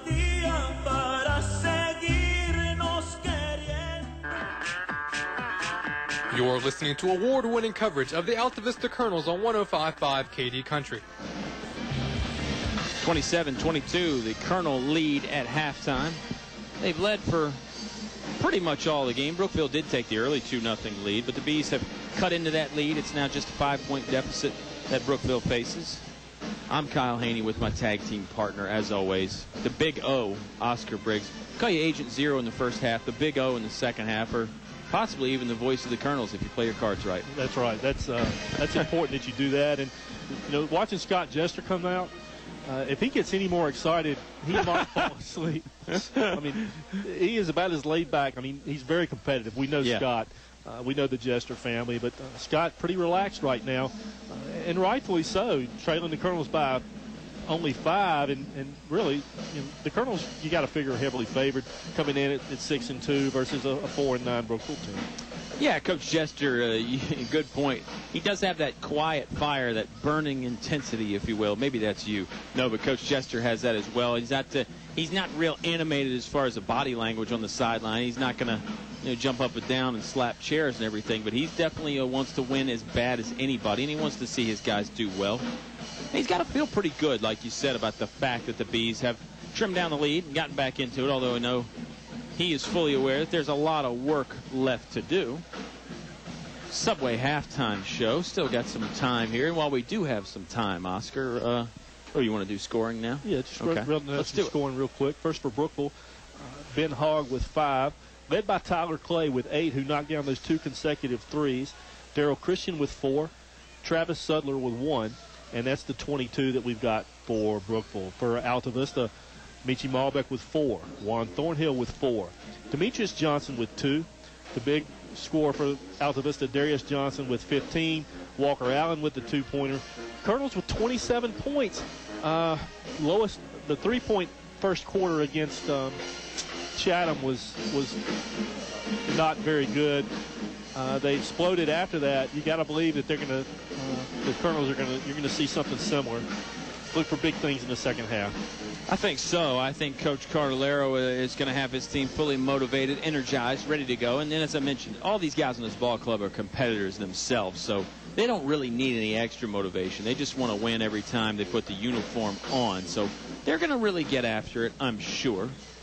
And I mentioned the Big Bluegrass Bonanza show, 7 o'clock Sundays on KD Country, if you're into the bluegrass scene. And I should also mention the KD Country Dollar Saver, different half-price deal that goes on sale every Thursday. And it is Thursday, Oscar. That's what made me think about it. Food, all kinds of great stuff on there.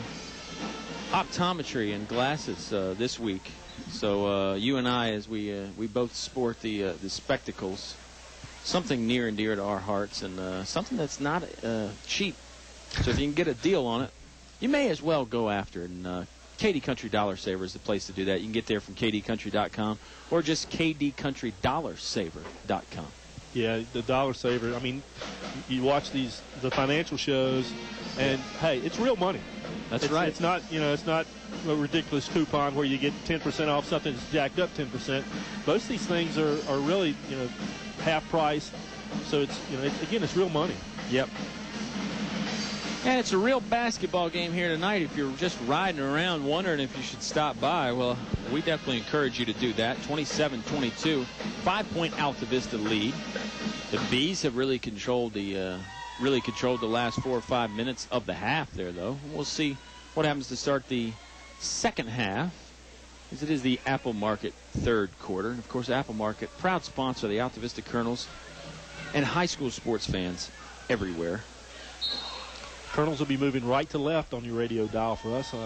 Really, if you look at it, I think it's headed north.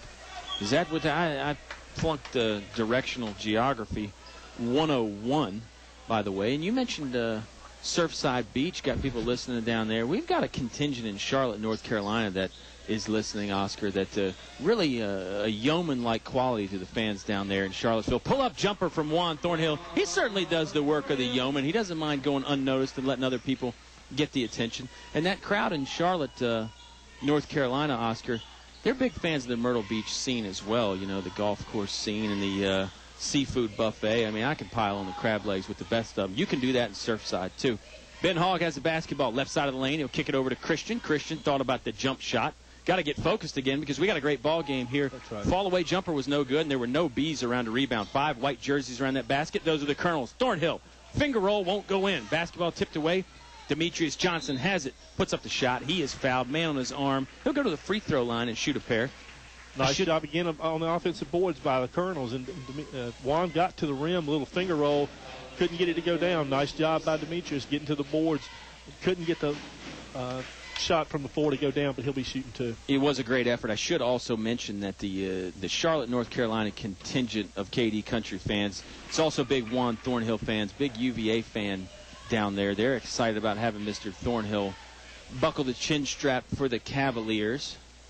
But, Anthony Poindexter not coaching there anymore. I don't know. I don't want to get into that. We'll get into that later. We got all next football season for that. Free throw, no good. Brother Darius will clean it up, though, and get 2 more points for the Altavista Colonels on the missed free throw. It's 32-22 now. Colonels have it back to a 10-point lead. Backdoor cut from Hogg again. Hogg layup blocked by Michi Malbec. Hogg got his own rebound and was able to save it, though, after the block. 3 ball from Clay. Good. Holds the follow-through right there. Third one, Tyler Clay is hit on the evening. Bees are still not going to go away quietly. No, the Colonels stretched the lead to double digits, and nice job by Brookville knocking down that 3. Demetrius Johnson has it in the corner. He's looking for brother Darius, and it went out of bounds. They're going to say it was not tipped away. He actually kind of passed it right in between Juan and Darius. I don't know who exactly he was looking for, but it goes as a turnover nonetheless. And the Colonels have had some of those uncharacteristic turnovers tonight. Yeah, he was looking for one of them for sure. Yeah, he wasn't looking for former assistant coach Jerry Rice, who was over there posted up in the doorway, waiting on a friend possibly. And Coach Jerry Rice listens to us a lot when he's out scouting, which he tends to do a lot now. Rebound comes down to Darius Johnson, but he lost it. Hogg got it back for the Bees. Pump fake, puts it up. Shot no good. It bounced off Malbach's head. Hogg has it again. He has it again after another missed shot. Another one won't go in. Hogg had 3 chances. Now Christian gets fouled. And it looked like the technical foul sign was given by the official, and it is. It's going to be a foul on the Brookville bench. Okay, so obviously the bench didn't like what was going on. It was a lot of contact down there. Hogg had 3 or 4 chances. I'm sure they wanted some of those converted. Yeah, there was a lot of contact. I don't know. Again, I don't know why there wasn't a call, but and I guess that's what the Brookville bench was wondering. Why wasn't there a call? There was a lot of flailing around by both teams. Okay, and now what's going to happen is Darryl Christian for the Brookville Bees, who did get that what seemed like the 5th offensive rebound for them. They do have him at the free throw line, so maybe they did call a foul there as Christian was putting that shot up, and then the technical foul must have came out. Officials are going to talk it over. And it looks like that's what's going to happen. So Christian will shoot 2 for Brookville. Then Altavista will shoot the technical fouls. They'll get to send whoever they want to the free throw line. Coach Carlero is not happy. No, he's not. 5:59 to play in the Apple Market third quarter. 32-25 is the Colonel lead, and it'll stay that way because Christian misses the first free throw. All the players talking it over with each other and the officials and coaches getting the explanation, etc. Coach Chris Glaze. Coach Chris Glaze, the baseball coach at Brookville. Good multi-sport athlete in his days for the Bees. And another tie to Altavista. Used to work at the Y. Yeah. Also worked at Fellers Chevrolet. That's right. Short drive will save you money at Fellers. And now Michi Malbach going to shoot the free throws for Altavista. Coach Carlero still not exactly happy about something. Both free throws were missed by Brookville. Here comes Michi's first attempt. It's good. I don't know if Coach Carlero is... Maybe he didn't get to choose who's going to shoot the free throws. Not that Michi Malbach is a bad option. Very good from the stripe all year. 33-25, Colonel lead now. Second one up, second one in. Colonel's going to get the basketball. Coach Carlero still needing an explanation. Still not happy about something.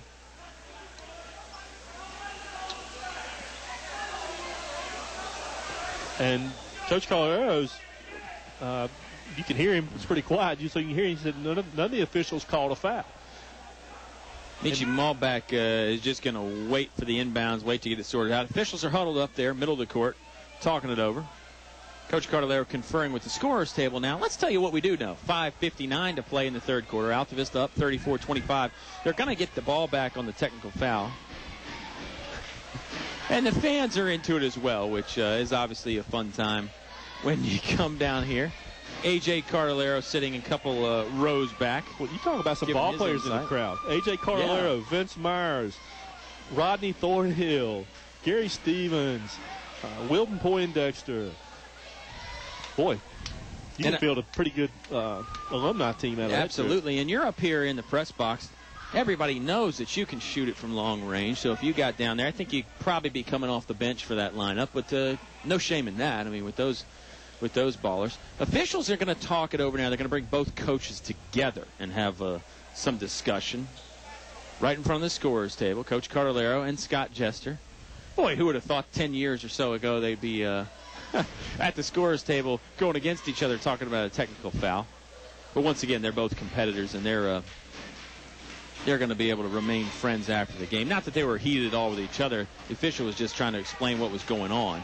And I don't know that it ever got resolved to Coach Carlero's satisfaction either. No changes on the scoreboard or anything. Andy McCracken's over here. He's confused. Well, he sort of lives his life that way. No, I'm just kidding.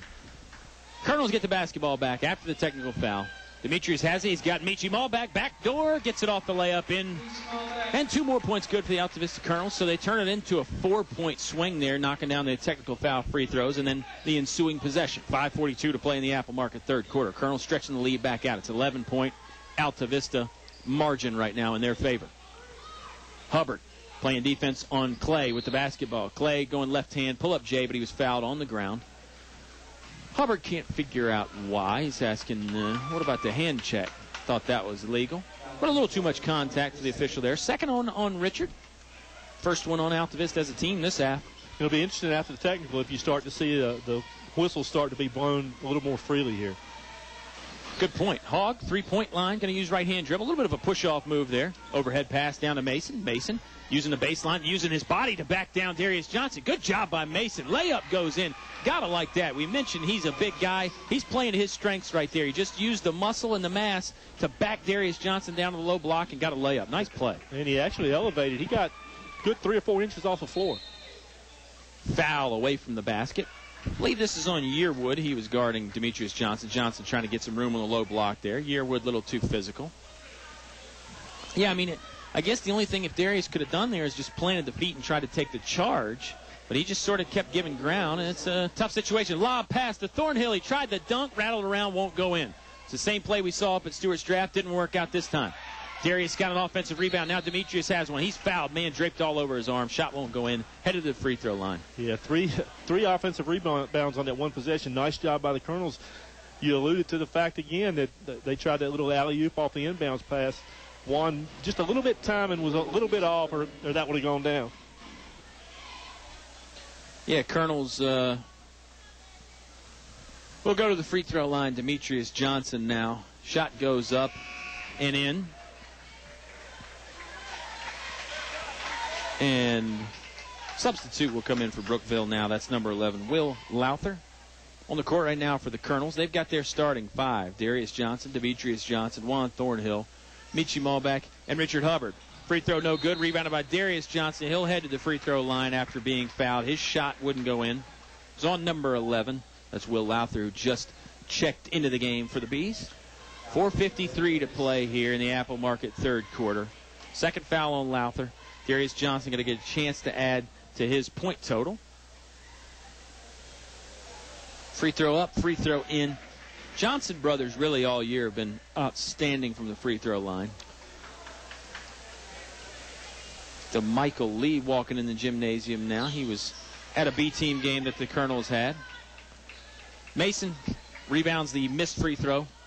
And here come the Bees the other side. Clay, low block, turnaround, 10-footer, goes in. Good-looking shot right there. Not something you see every day in the high school game. But Clay made it look pretty easy on the fall away. 38-29. He's shooting a high percentage tonight. Thornhill, layup, wouldn't go in. Rebounded by Darius Johnson. He'll stick it back off the window and in. Darius Johnson, good offensive rebounding again. Thornhill probably wishes he converted the first one, but Darius is there to help a buddy out in need. And the Altavista Colonels stretching the lead out back to 11.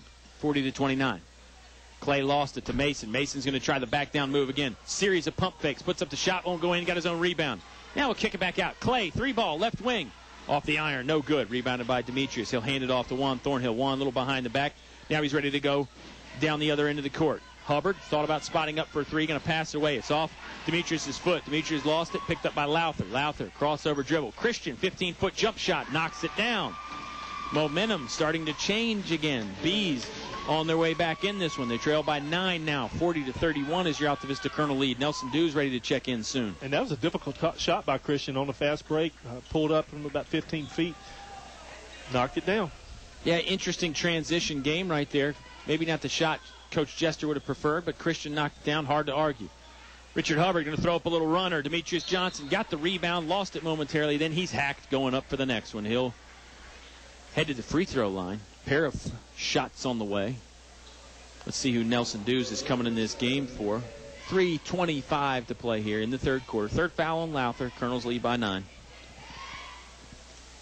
Walker Allen up off the bench. He'll be coming in after the free throw as well. Demetrius Johnson, bend at the knees, basketball up, basketball in the hoop there on the free throw. 3 subs coming in for the Brookville Bees. One's Michael Rhodes, one is Jamil Napier, and the other is Roddy Yearwood. They'll join Darrell Christian and Ben Hogg, who stay on the court for Brookville. 3:25 remaining here in the third quarter. Colonels up by 10, 41-31.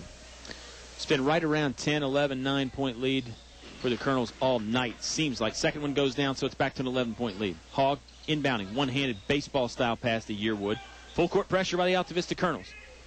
B's going to have to break the timeline here eventually. They do. Christian, little crossover. He's guarded by Thornhill. Taken away by Demetrius Johnson. Johnson's got a clear lane to the basket. Now it's stopped by Hogg. Great defense by Hogg. He got it down low, and Demetrius had it Demetrius was trying to time up his run for a dunk, I believe. Slowed down a little bit. You could hear the excitement in the crowd. It looked like he was going to get a breakaway. And, of course, Demetrius is one of the more flamboyant dunkers in the area. Yeah, one of the best dunkers that you will see in this area. Thornhill catches it, straddling the half-court line. Then he's fouled by Christian. You can do that. You can catch the inbounds in the backcourt. So if you're straddling it, then you're in the backcourt. And that's what the referee was explaining to Christian.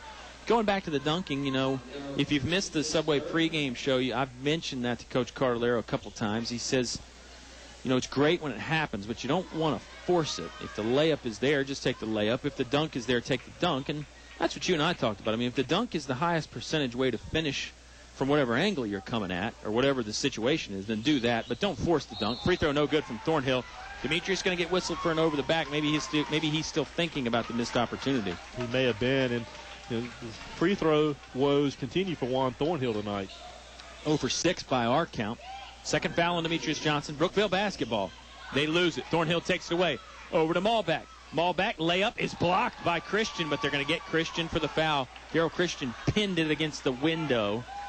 Must have got Michi from the backside, though. Difficult to see from our angle. Yeah. But Michi will go to the free throw line and shoot 2. And let's say this about our officials tonight. Tough assignment they have in this one. I think they've done a great job. That's the 4th foul on Christian, so that's not good news for Scott Jester's ball club.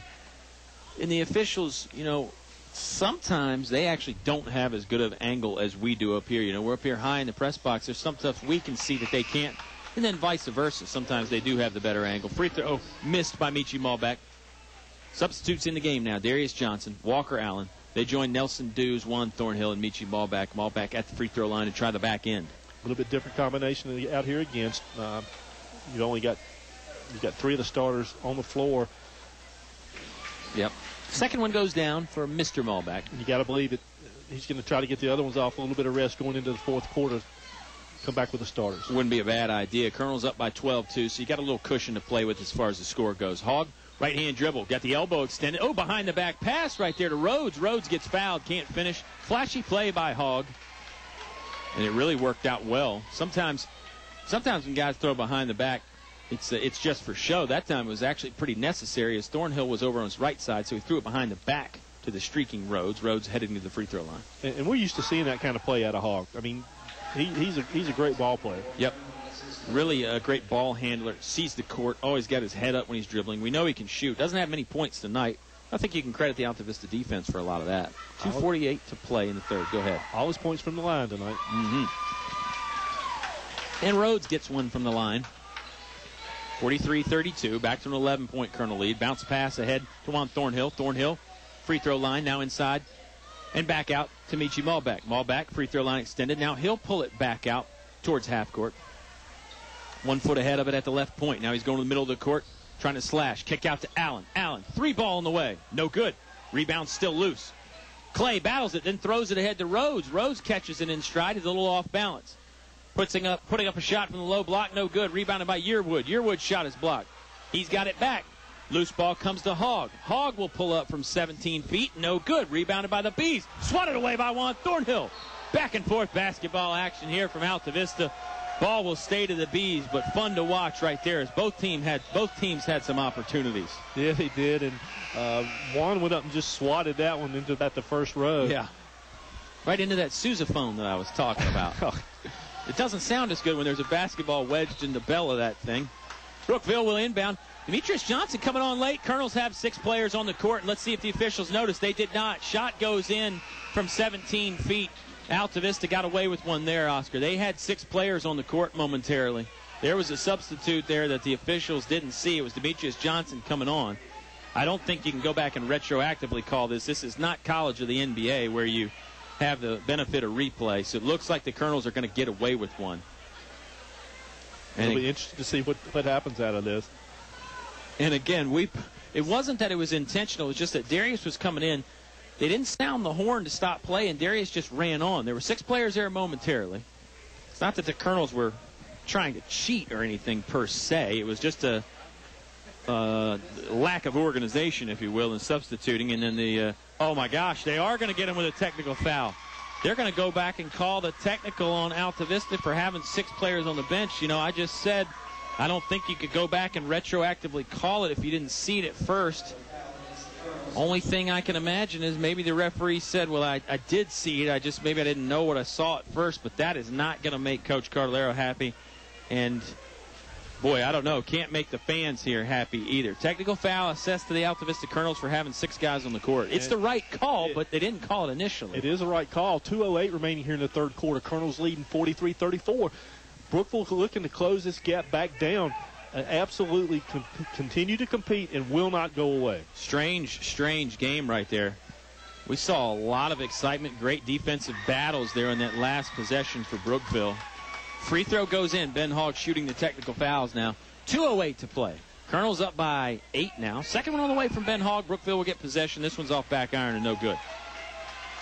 Coach Cardellaro still looking for the explanation. He might be looking for the explanation on that previous technical foul against Brookville. He didn't seem satisfied with the answer he got about 5 or 6 minutes ago. No, he's had a bunch of questions tonight, and I don't think he's gotten any of them answered to his satisfaction. Rhodes crossover dribble, controlling now to Napier on the right wing. Taken away by Thornhill. Had to battle a little bit behind the back dribble. Thornhill layup. He's fouled. Won't go in. High intensity play there from Juan Thornhill. And you can tell Juan Thornhill, he really knows the game. He sees that this is a pivotal point in the game, and he sees that Brookville's getting some momentum. So he gets after it and gets a steal right there, going to the free throw line. Got to start cashing in, though. That's absolutely right. And, Juan will go to shoot 2. Allen going to go to the scorer's table and check in the basketball game. There it is. First free throw goes in. 1 for 7 for Juan. Yep, and Juan kind of with the old half-hearted, come on, man. He's upset with himself, wondering why it took so long for him to make that one. Juan, like a lot of those great players, Oscar, is probably his own worst critic. He demands the perfection of himself. That free throw no good, controlled by the Bees. That's an understatement that wasn't any good. That was one of the worst shots I've seen Juan throw up. Barely drew iron. Clay, 3-ball, no good. Offensive rebound by the Bees. That's Rhodes. Ben Hogg has it. Middle of the court. Stutter step, now he dribbles. Hands it off to the big man, Mason. Mason looking inside at the free throw line. Back out to Hogg. Back out to Clay. Down low to Rhodes. Good ball movement by the Bees. Rhodes blocked by Darius Johnson. Ball movement didn't matter because big number 10 was there for the Altavista Colonels. Minute and a half to play in the quarter. Colonel basketball. Allen has it in front of their bench. Darius got banged around a little bit. No foul called. Michi Malbach has it now. Right point. Foul away from the basketball. This one's going to be on the big man, Josh Mason, for the Brookville Bees. Too physical against Darius Johnson there. Boy, and Darius, that's been a good matchup to watch. Darius and Mason, both strong kids, different builds, but they've continued to bang each other down low, and it's been fun to watch. 2 free throws for Darius Johnson because Brookville has committed 10 fouls, so double bonus situation for the Altavista Colonels. First one up, front iron, no good. Substitute coming in for the Bees, that's Will Lowther. And the Colonels are not helping themselves at all by missing these free throws. They continue to help Brookville hang around. Yeah, the thing at Chatham was Tuesday, Oscar, and you know this as well as I do. Colonels started slow from the free throw line, but then they picked it up and they were very good for 3 quarters. Here, they've just kind of continued this sluggish scoring pace on the free throw line. The second one does go down for Darius, though. 1 minute, 15 seconds to play in the Apple Market third quarter. Rhodes being guarded tightly by Richard Hubbard. Now Clay has it. Thornhill's going to go for the takeaway. He's got it. He's got a clear lane. Look out below. Juan Thornhill taking flight with the two-handed jam. That gets the crowd going. That might be one of those cases where the dunk is worth more than 2 points, Oscar. Great steal from Juan, and then the finish. Rhodes fouled, going the other way very quickly. Shot attempt rattled around off the rim. He'll be going to the free throw line and shooting 2. And, that was a nice dunk by Juan. Wasn't one of the flashier dunks, but he got himself under control, went up strong, and flushed it. And I think that, Coach Carlero's comments early have reached the team somewhat because, again, that wasn't a flashy dunk. It was the right shot. Yeah, that was more the high percentage dunk. Just straight ahead, going to the basket, 2 hands. Make sure you get it in there. He hung on the rim a little bit, but he had the player underneath, and, absolutely nothing illegal about that. Definitely got the crowd into it. Free throw, no good. Thornhill grabs the rebound. Juan racing it up very quickly. Middle of the court, going left side of the lane. Low block now. Pump fake, puts it up. Off iron, no good. Colonels had a lot of guys there rebounding, and Walker Allen comes away with it. Allen going to the basket, and he's stripped. Here come the Bees, little 2-on-1 chance. Look for Juan to make an impact from the backside. Thornhill was there. Shot didn't go in. Clay, 3-ball, good. Back and forth basketball here. 34 seconds to play. 47-38 is the Colonel lead. It's 9 points, but again, another situation where it feels like it's a 1-point game. Darius still in the backcourt trying to get his shoe on. He does now. Juan will stop play momentarily. He's just standing in front of half court. No 5-second count being administered. We're down to 16 seconds to play. I bet Altavista wants to hold for one. Thornhill looking at Coach Cardellaro, waiting for the signal. 10 seconds now. 9 seconds. 8 seconds. Behind the back dribble. Thornhill bounce pass to Darius. Low block. Darius gets it in. A lot of contact. No whistle. 2 seconds. Bees are going to get up a full court shot attempt off backboard. No good. What a fun third quarter here from Altavista. Colonels up 49-38. Fourth quarter might be wild too. Don't go changing here on 105.5 KD Country.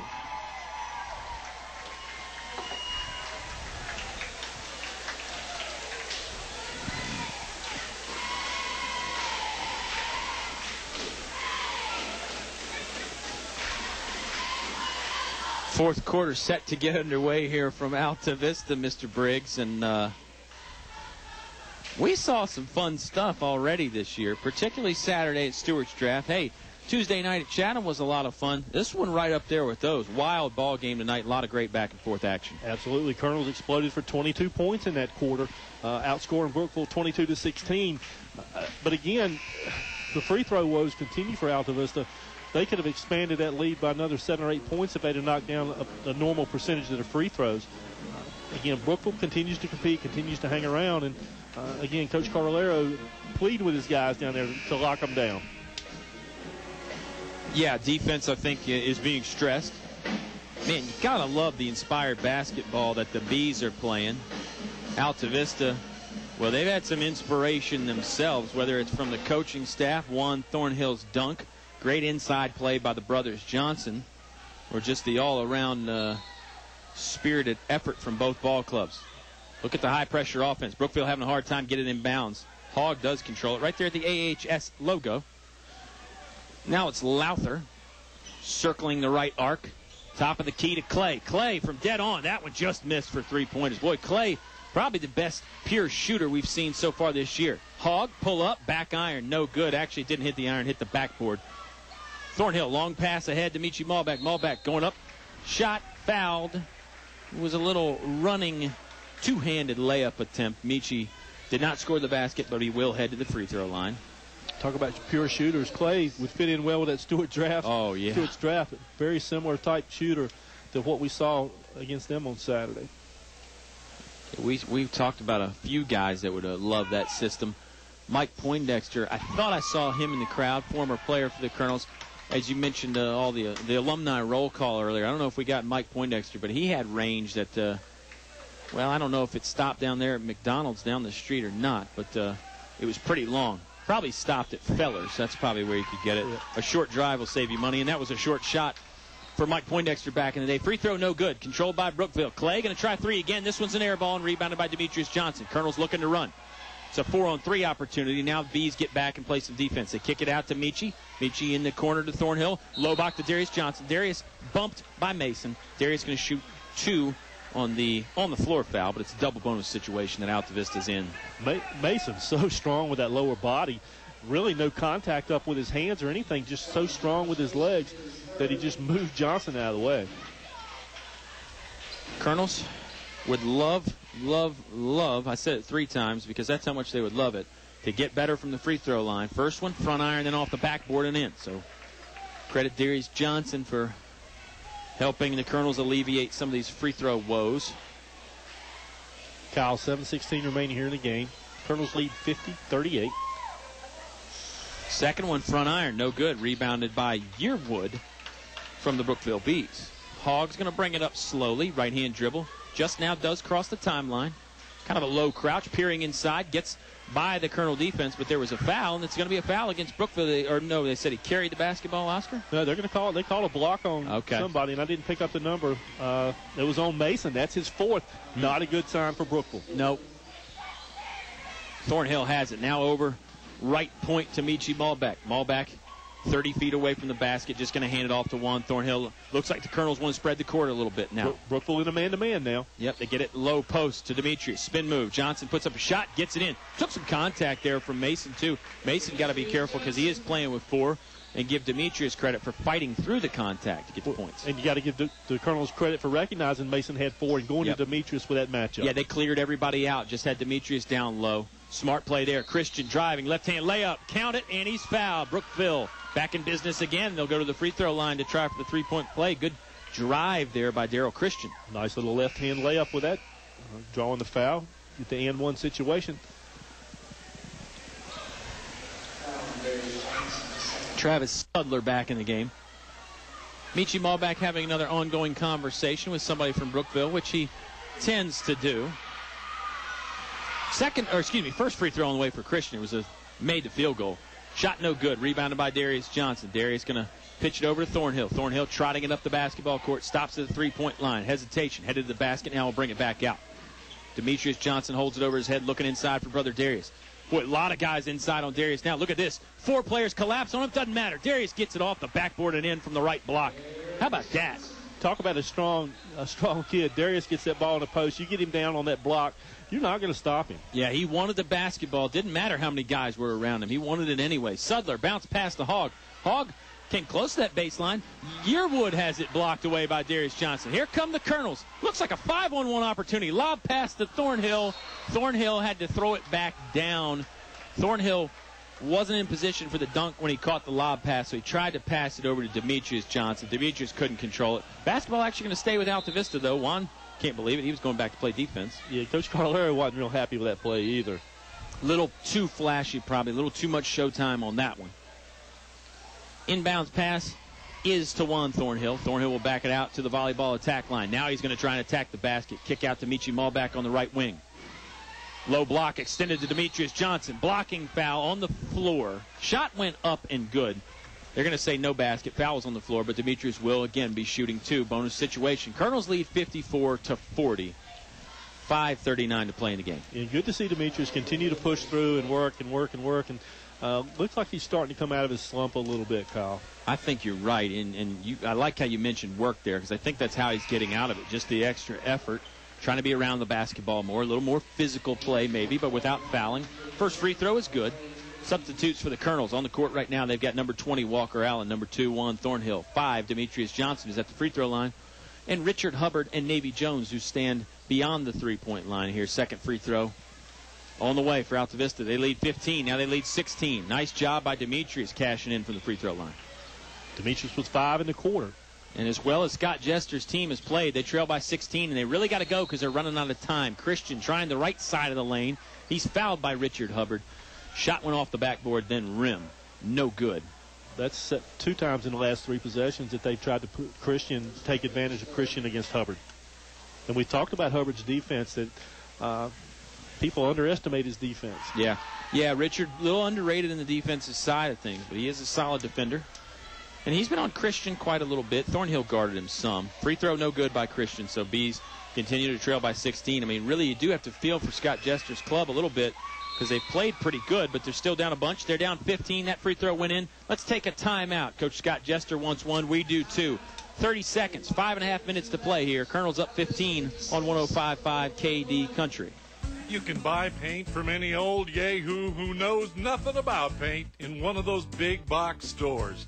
For quality paint from people who really know paint, it's Davis Paints from your complete home center, English's.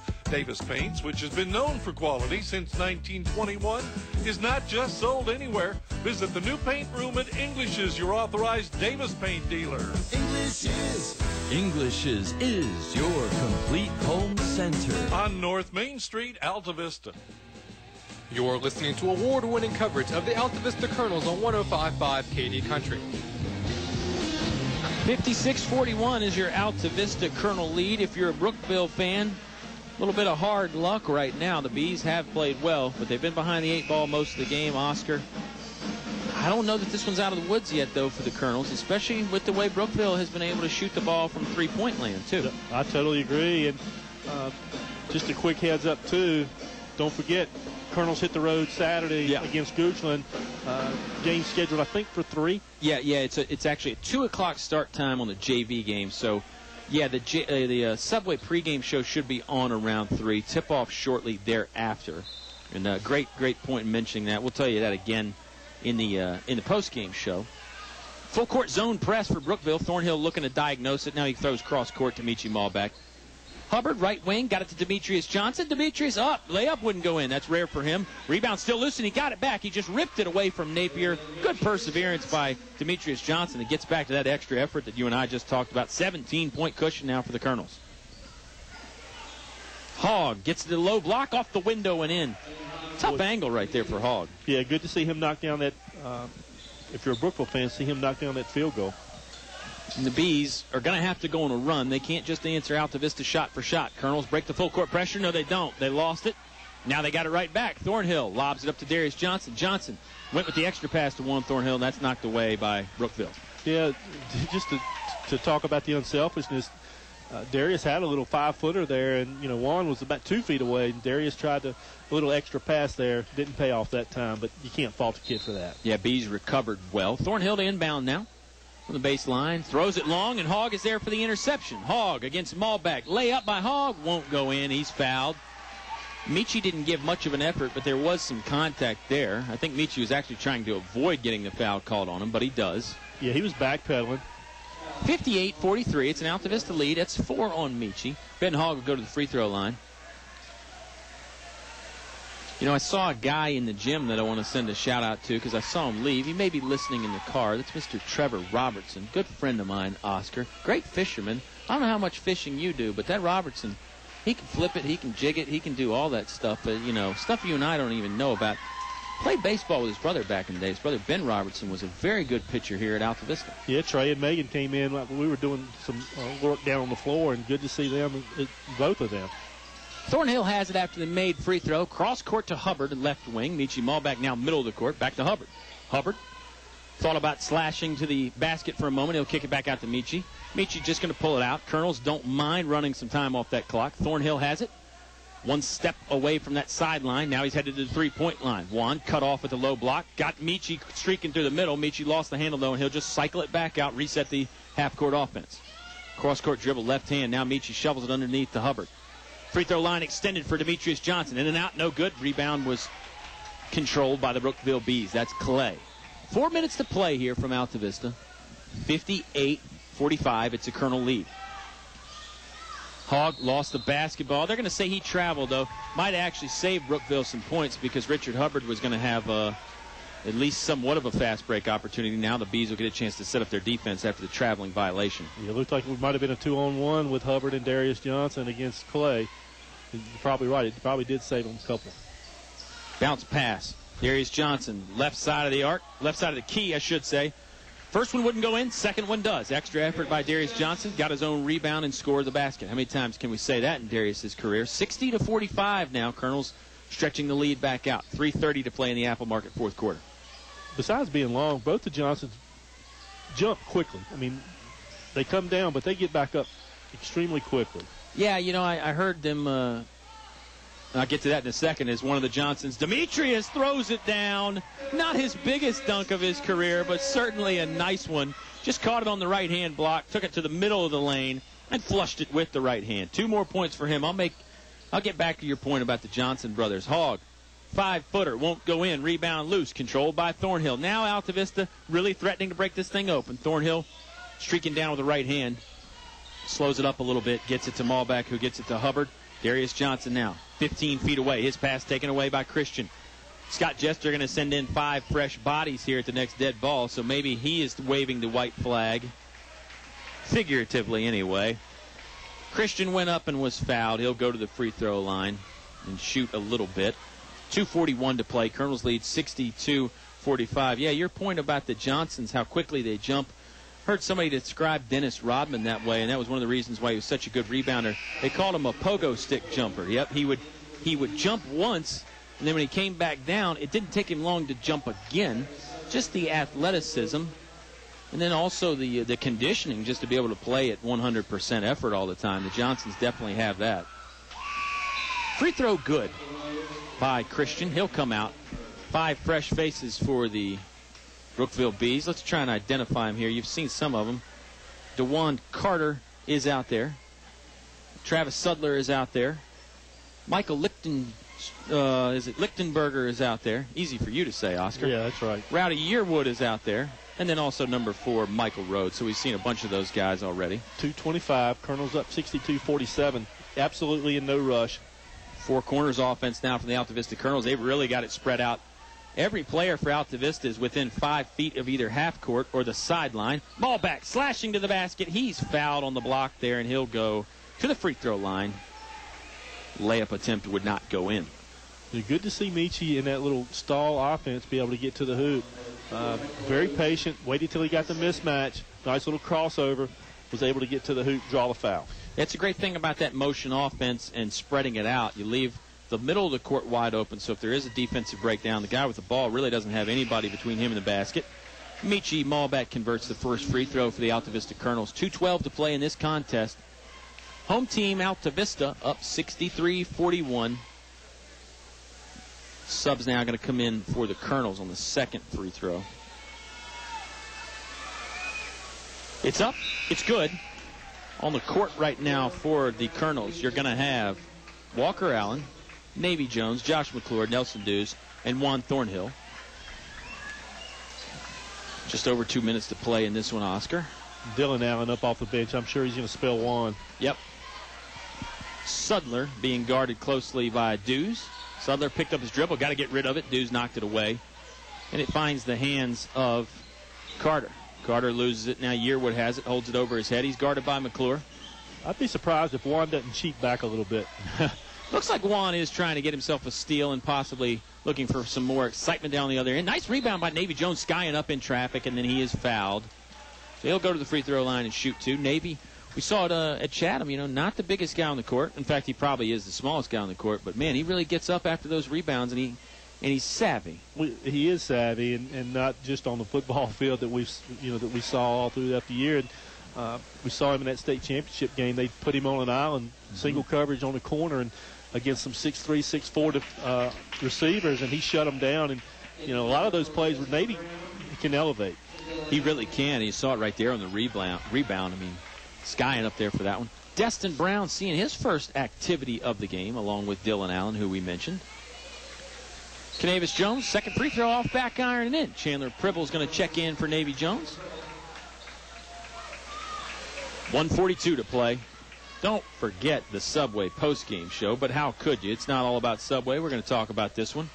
We'll talk about the Goochland game coming up Saturday and whatever Mr. Briggs has in mind. Rhodes throws up a wild one. He was fouled. It sort of added to the wildness. Blocking foul there on the Colonels.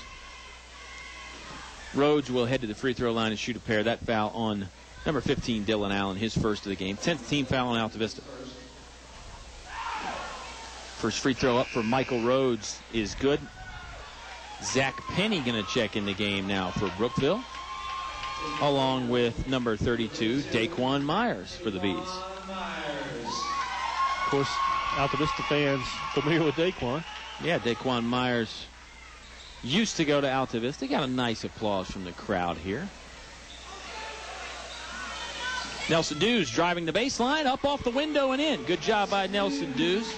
Took on 2 or 3 Brookville defenders to do it, too. And Dews a heck of an athlete in his own right. And yeah. I think as we come down the stretch, you'll see him start to play a more active role, get some more playing time as the Colonels get deeper into their season. Yeah, Nelson's quick and he's got some size.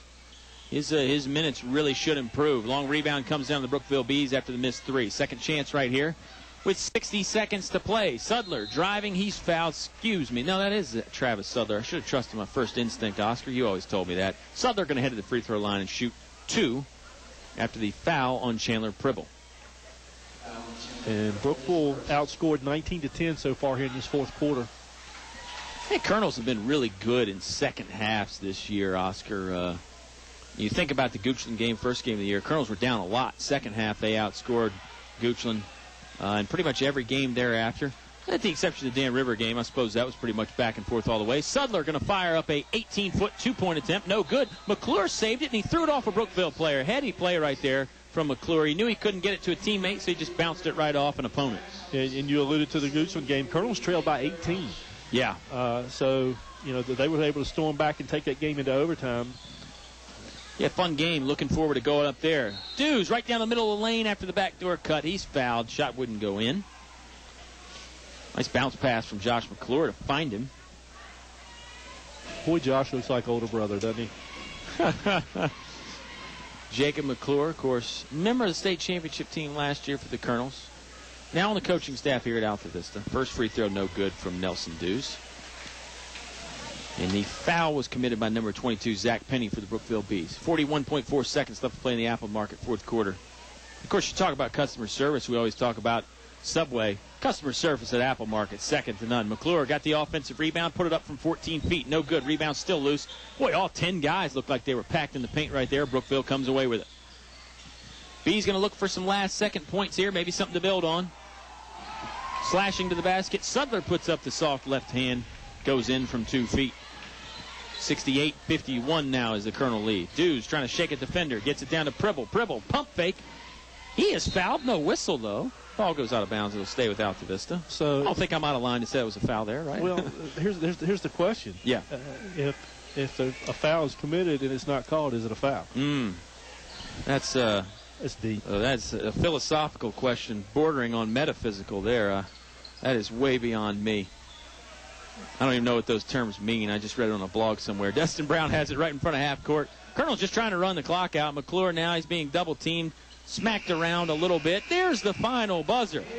Wild game here from Altavista. Colonels end up pulling away by a pretty comfortable margin. They win 68-51. Timeout, then we're coming back with the Subway postgame show. Don't you go changing on 105.5 KD Country. It's the KD Country Dollar Saver Guy with this week's KD Country Dollar Saver half-price deal of the week. We're off to McBride Blackburn Opticians in Lynchburg with 4 licensed opticians on staff. We have a $100 certificate to McBride Blackburn for half price, $50. Good toward any merchandise they have. You'll have to be quick. These certificates are on sale right now online at kdcountrydollarsaver.com. That's kdcountrydollarsaver.com.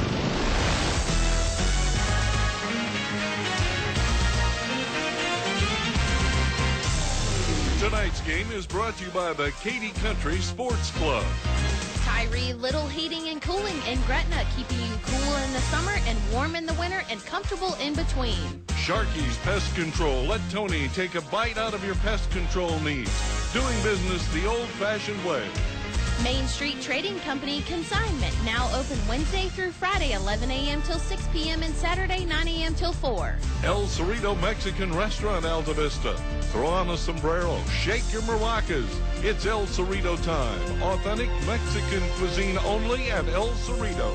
Steve Farmer Auto Sales, where there's always a good selection of cars, trucks, SUVs, priced right, financing available. That's Steve Farmer Auto Sales, Main Street, Altavista. You're listening to award-winning coverage of the Altavista Colonels on 105.5 KD Country. Colonels get the win over the county rival, Brookville Bees, 68-51. I'm Kyle Hoehne with Agent Zero, Oscar Briggs. We called it all for you. If you tuned in late, you missed a pretty good one. I know the score might not indicate that, but fun basketball here tonight, Mr. Briggs. Yeah, it was, and you talked about a fun basketball game. It really was. Colonels jumped out to a 15-6 lead after the end of the first quarter. Brookville fought back, outscoring the Colonels 16-12 in the second. So the Colonels took a 27-22 lead into the half. Big third quarter.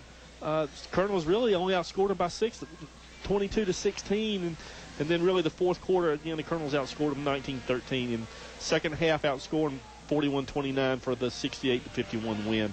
Yeah, it was anything but your typical high school ball game in a lot of respects. Couple technical fouls. One of them was on the Colonels for having 6 players on the court. Wasn't called initially, but as you and I both mentioned, it was the right call. I mean, the Colonels did have 6, and then one that was called on the Brookville Bees, probably just for doing too much talking on the bench. A couple dunks, that were fun to watch. Some guys bombing it in from 3, particularly Tyler Clay from Brookville Bees. So fun game in a lot of respects, and we always have fun. Subway postgame show. Can't beat any of the things I just said, Oscar. You're going to try and find a way to disagree with me, but you can't. No, I'm not. And the Colonels go to 7-2. Brookville to 4-10. Yeah. It's hard to believe that that's a 4-10 team. Yeah, I dare say probably the best 4-10 team in the state, although obviously I have no way of confirming that. I don't know who's 4-10. But you're right. Good basketball team that the Bees have. This game was a lot closer. And Scott Jester, head coach of that team, former Colonel player, really nothing to be ashamed of here tonight. Sure, he's got some things he'd like to clean up, But then again, don't we all? And we'll try and do that here as we'll take one final timeout on the Subway postgame show. Bring it all back. Stats. Talk about tonight. Talk about Saturday. Can't forget the player of the game. Absolutely. I thought you were going to be remiss and blow that one. How could I forget that? And hopefully you and I won't pick the same players again. But we'll see. It'll be fun. Make sure you come back. One final time out here. Then we're back. Subway postgame show on 105.5 KD Country. Man, it's cold in here. What's wrong with your heater? Well, it used to work pretty good. Back in the 90s, just call Select Air and get it fixed. Oh, it'll probably cost a lot of money. No, it won't, because Donnie will give you a fair price and get it done right the first time. Maybe I'll call Select Air tomorrow. No, you will call Select Air today, because it's freezing in here. Select Air, 841-1580.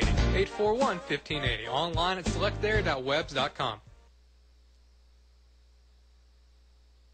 Hi, I'm Tracy Robinson of First National Bank. Did you know there are great home mortgage opportunities available right now? With rates being at an all-time low and 100% financing, our recognized mortgage lenders will deliver the right loan for your needs. Put this together with our other progressive mortgage products, our fast local service, and we're ready to lend. First National Bank, over 100 years of dependable custom banking. For you and your money, that's important. First National Bank, member FDIC, equal housing lender. The following is brought to you by English Construction Company. There's just one place where students are students first, and athletics are played with purpose and perspective. That place is your local high school. High school sports offer more than the joy of competition. Studies show that student athletes in Virginia are also likely to enjoy greater levels of achievement in other areas of their lives, including academics. High school sports, a winning part of a complete education. You're listening to award-winning coverage of the Altavista Colonels on 105.5 KD Country. Oh, back here from Altavista High School, having a good time. Oscar Briggs and I. What was that I was saying about metaphysical? We got some metaphysical topics we can talk about tonight. If a foul is not called, is it still a foul? That's correct.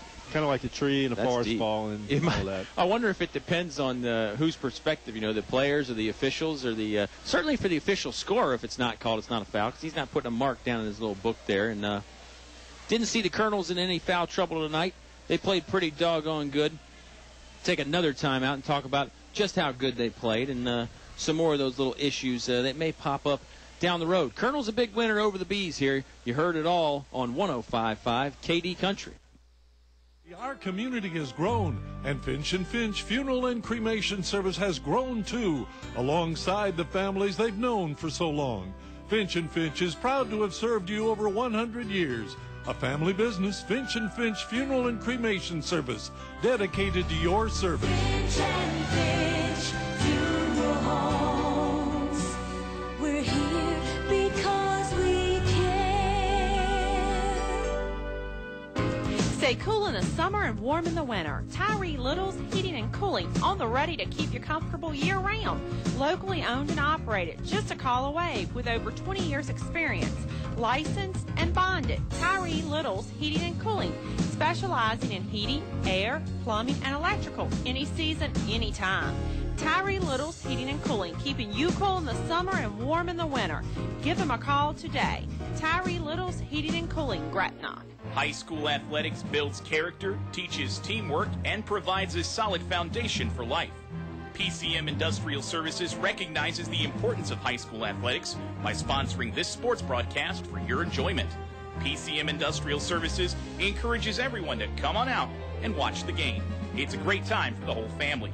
Cheer on the Colonels. PCM Industrial Services, the industrial maintenance and construction specialists, serving the Mid-Atlantic region with quality craftsmen since 1986. Good luck, Colonels. You're listening to award-winning coverage of the Altavista Colonels on 105.5 KD Country. 51 years of Colonel basketball and football and other stuff here on 105.5 KD Country or online at kdcountry.com. We're so glad that you've joined us. And extended version of the Subway post-game show, Oscar. But, when it's January, you got a lot of great things to talk about there at Subway. What was I talking about? Meatball marinara, sweet onion chicken teriyaki, Subway Club, Subway Melt. pizza. Pizza, yeah. Let's talk pizza. Can we talk pizza for a second? Oh, gosh. Here we go. Come on, man. Just humor me for man. a second. Come on, man.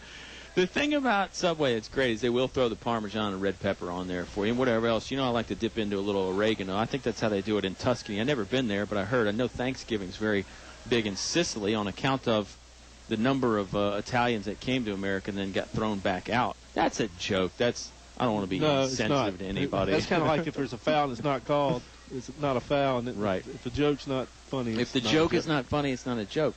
Good point right there. It's from a movie somewhere that I forgot. And what you got, Mr. Briggs? Just interesting dialogue down on the floor. Clyde L. Moon down there talking to Daquan Myers. Of course, football youth together, and of course Daquan was here at Altavista.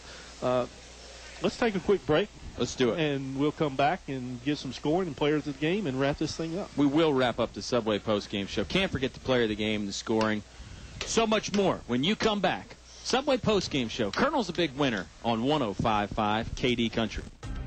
This month's specials from your Apple Market convenience stores. Coke 6-pack cans, $1.29 and 24 cans for $6.99. Extra large Lay's chips selling for $3.49. Chicken Parmesan sandwiches and subs special price reduction for January.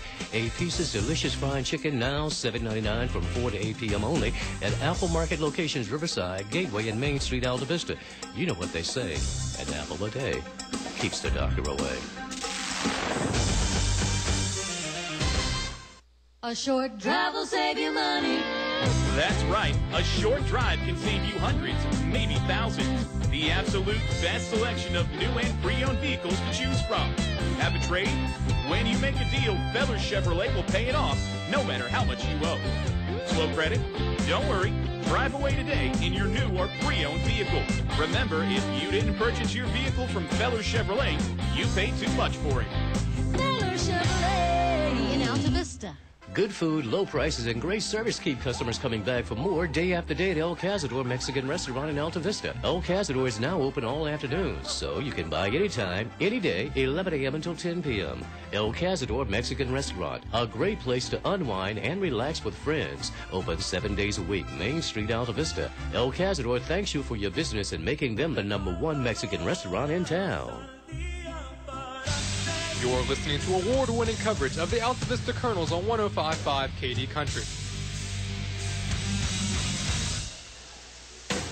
Back here from Altavista High School. I fooled you, Oscar Briggs. I'm still here.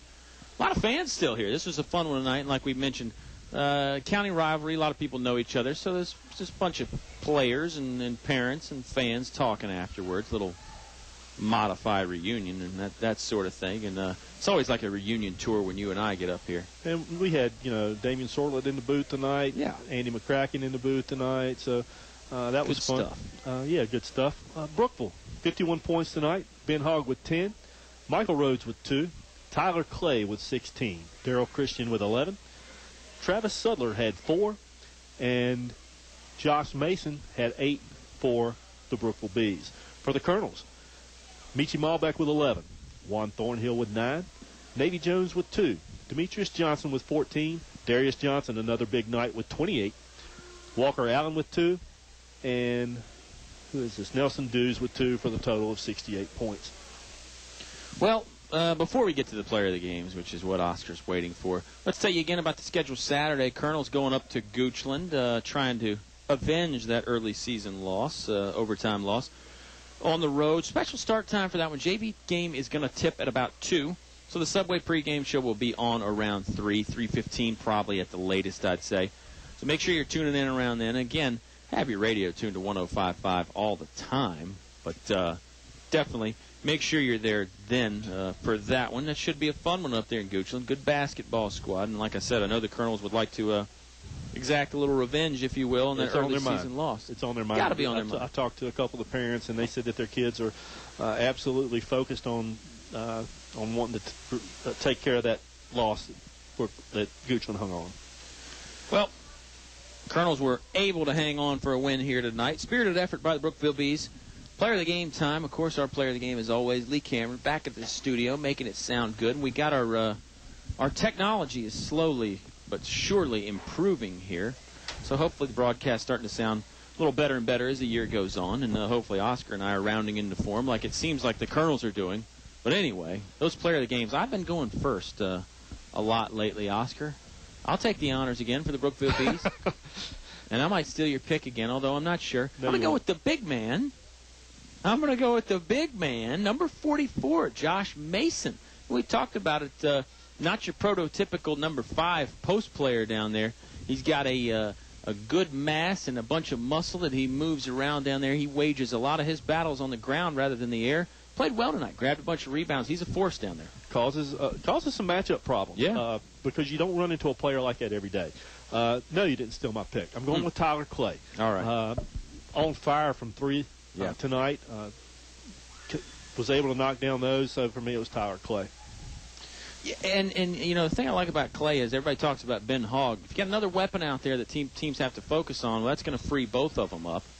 And for the Altavista Colonels, with multiple weapons there, I got to think about this one a little bit carefully and see where I want to go. I mean, while you're thinking, go ahead. Appreciate that. Not going with a big score tonight, like you like to do. No, I'm going with Demetrius Johnson. All right. Demetrius with 14 tonight. Again, the work ethic tonight for him, and he's not playing his best basketball, but he worked hard tonight. We're starting to see him turn the corner a little bit, and that was going to pay off, I think, Saturday in Goochland. I look for him to break out. No, excellent point you made there. He really is effort very, very good tonight. For me, it's tough, because even at this very moment, you'd be shocked to know that I still don't know who I'm going to pick. But I think I'm going to have to go.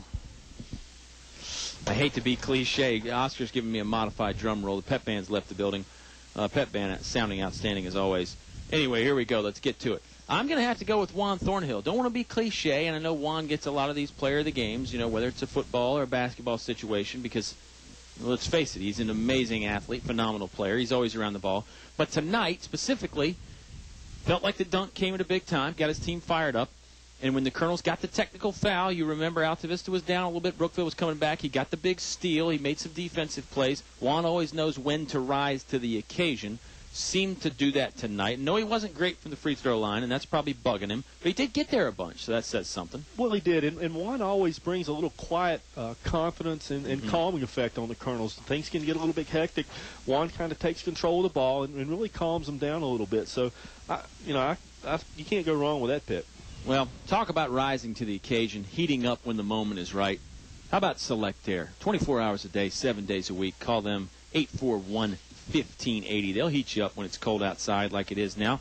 Don't forget about PCM Industrial, providing maintenance, repair, and other plant services to industrial and utility clients since its founding in 1986. The Apple Market's 3 great locations. Gateway, Main Street, Riverside. I know Darish Hunt will listen to us every now and then at one of those locations out there, and we appreciate anybody that does listen to us. You wouldn't be doing it without these people that we're mentioning right now. Finch & Finch Funeral and Cremation Services, family serving families since 1905. English is your complete home center, headquarters for Davis Paints. Tyree Little Heating and Cooling, keeping you cool in the summer, warm in the winter. Give them a call today. El Cazador Mexican Restaurant, the happiest place in town. English is your complete home center, headquarters for Davis Paints. Feller Chevrolet, a short drive will save you money. They sponsor our YouTube broadcast as well. English Construction Company, wishing our high school athletes an exciting and injury-free game. Check both those off the list tonight. And First National Bank, focused on providing an extraordinary customer experience. That'll wrap it up for us. Colonels, a big winner over the Brookville Bees. We're going to talk to you Saturday from Goochland High School. Subway pregame show around 3:15. We'll see you then, everybody. Saver guy with this week's KD Country Dollar Saver half-price deal of the week. We're off to McBride Blackburn Opticians in Lynchburg with 4 licensed opticians on staff. We have a $100 certificate to McBride Blackburn for half price, $50. Good toward any merchandise they have. You'll have to be quick. These certificates are on sale right now online at kdcountrydollarsaver.com. That's kdcountrydollarsaver.com.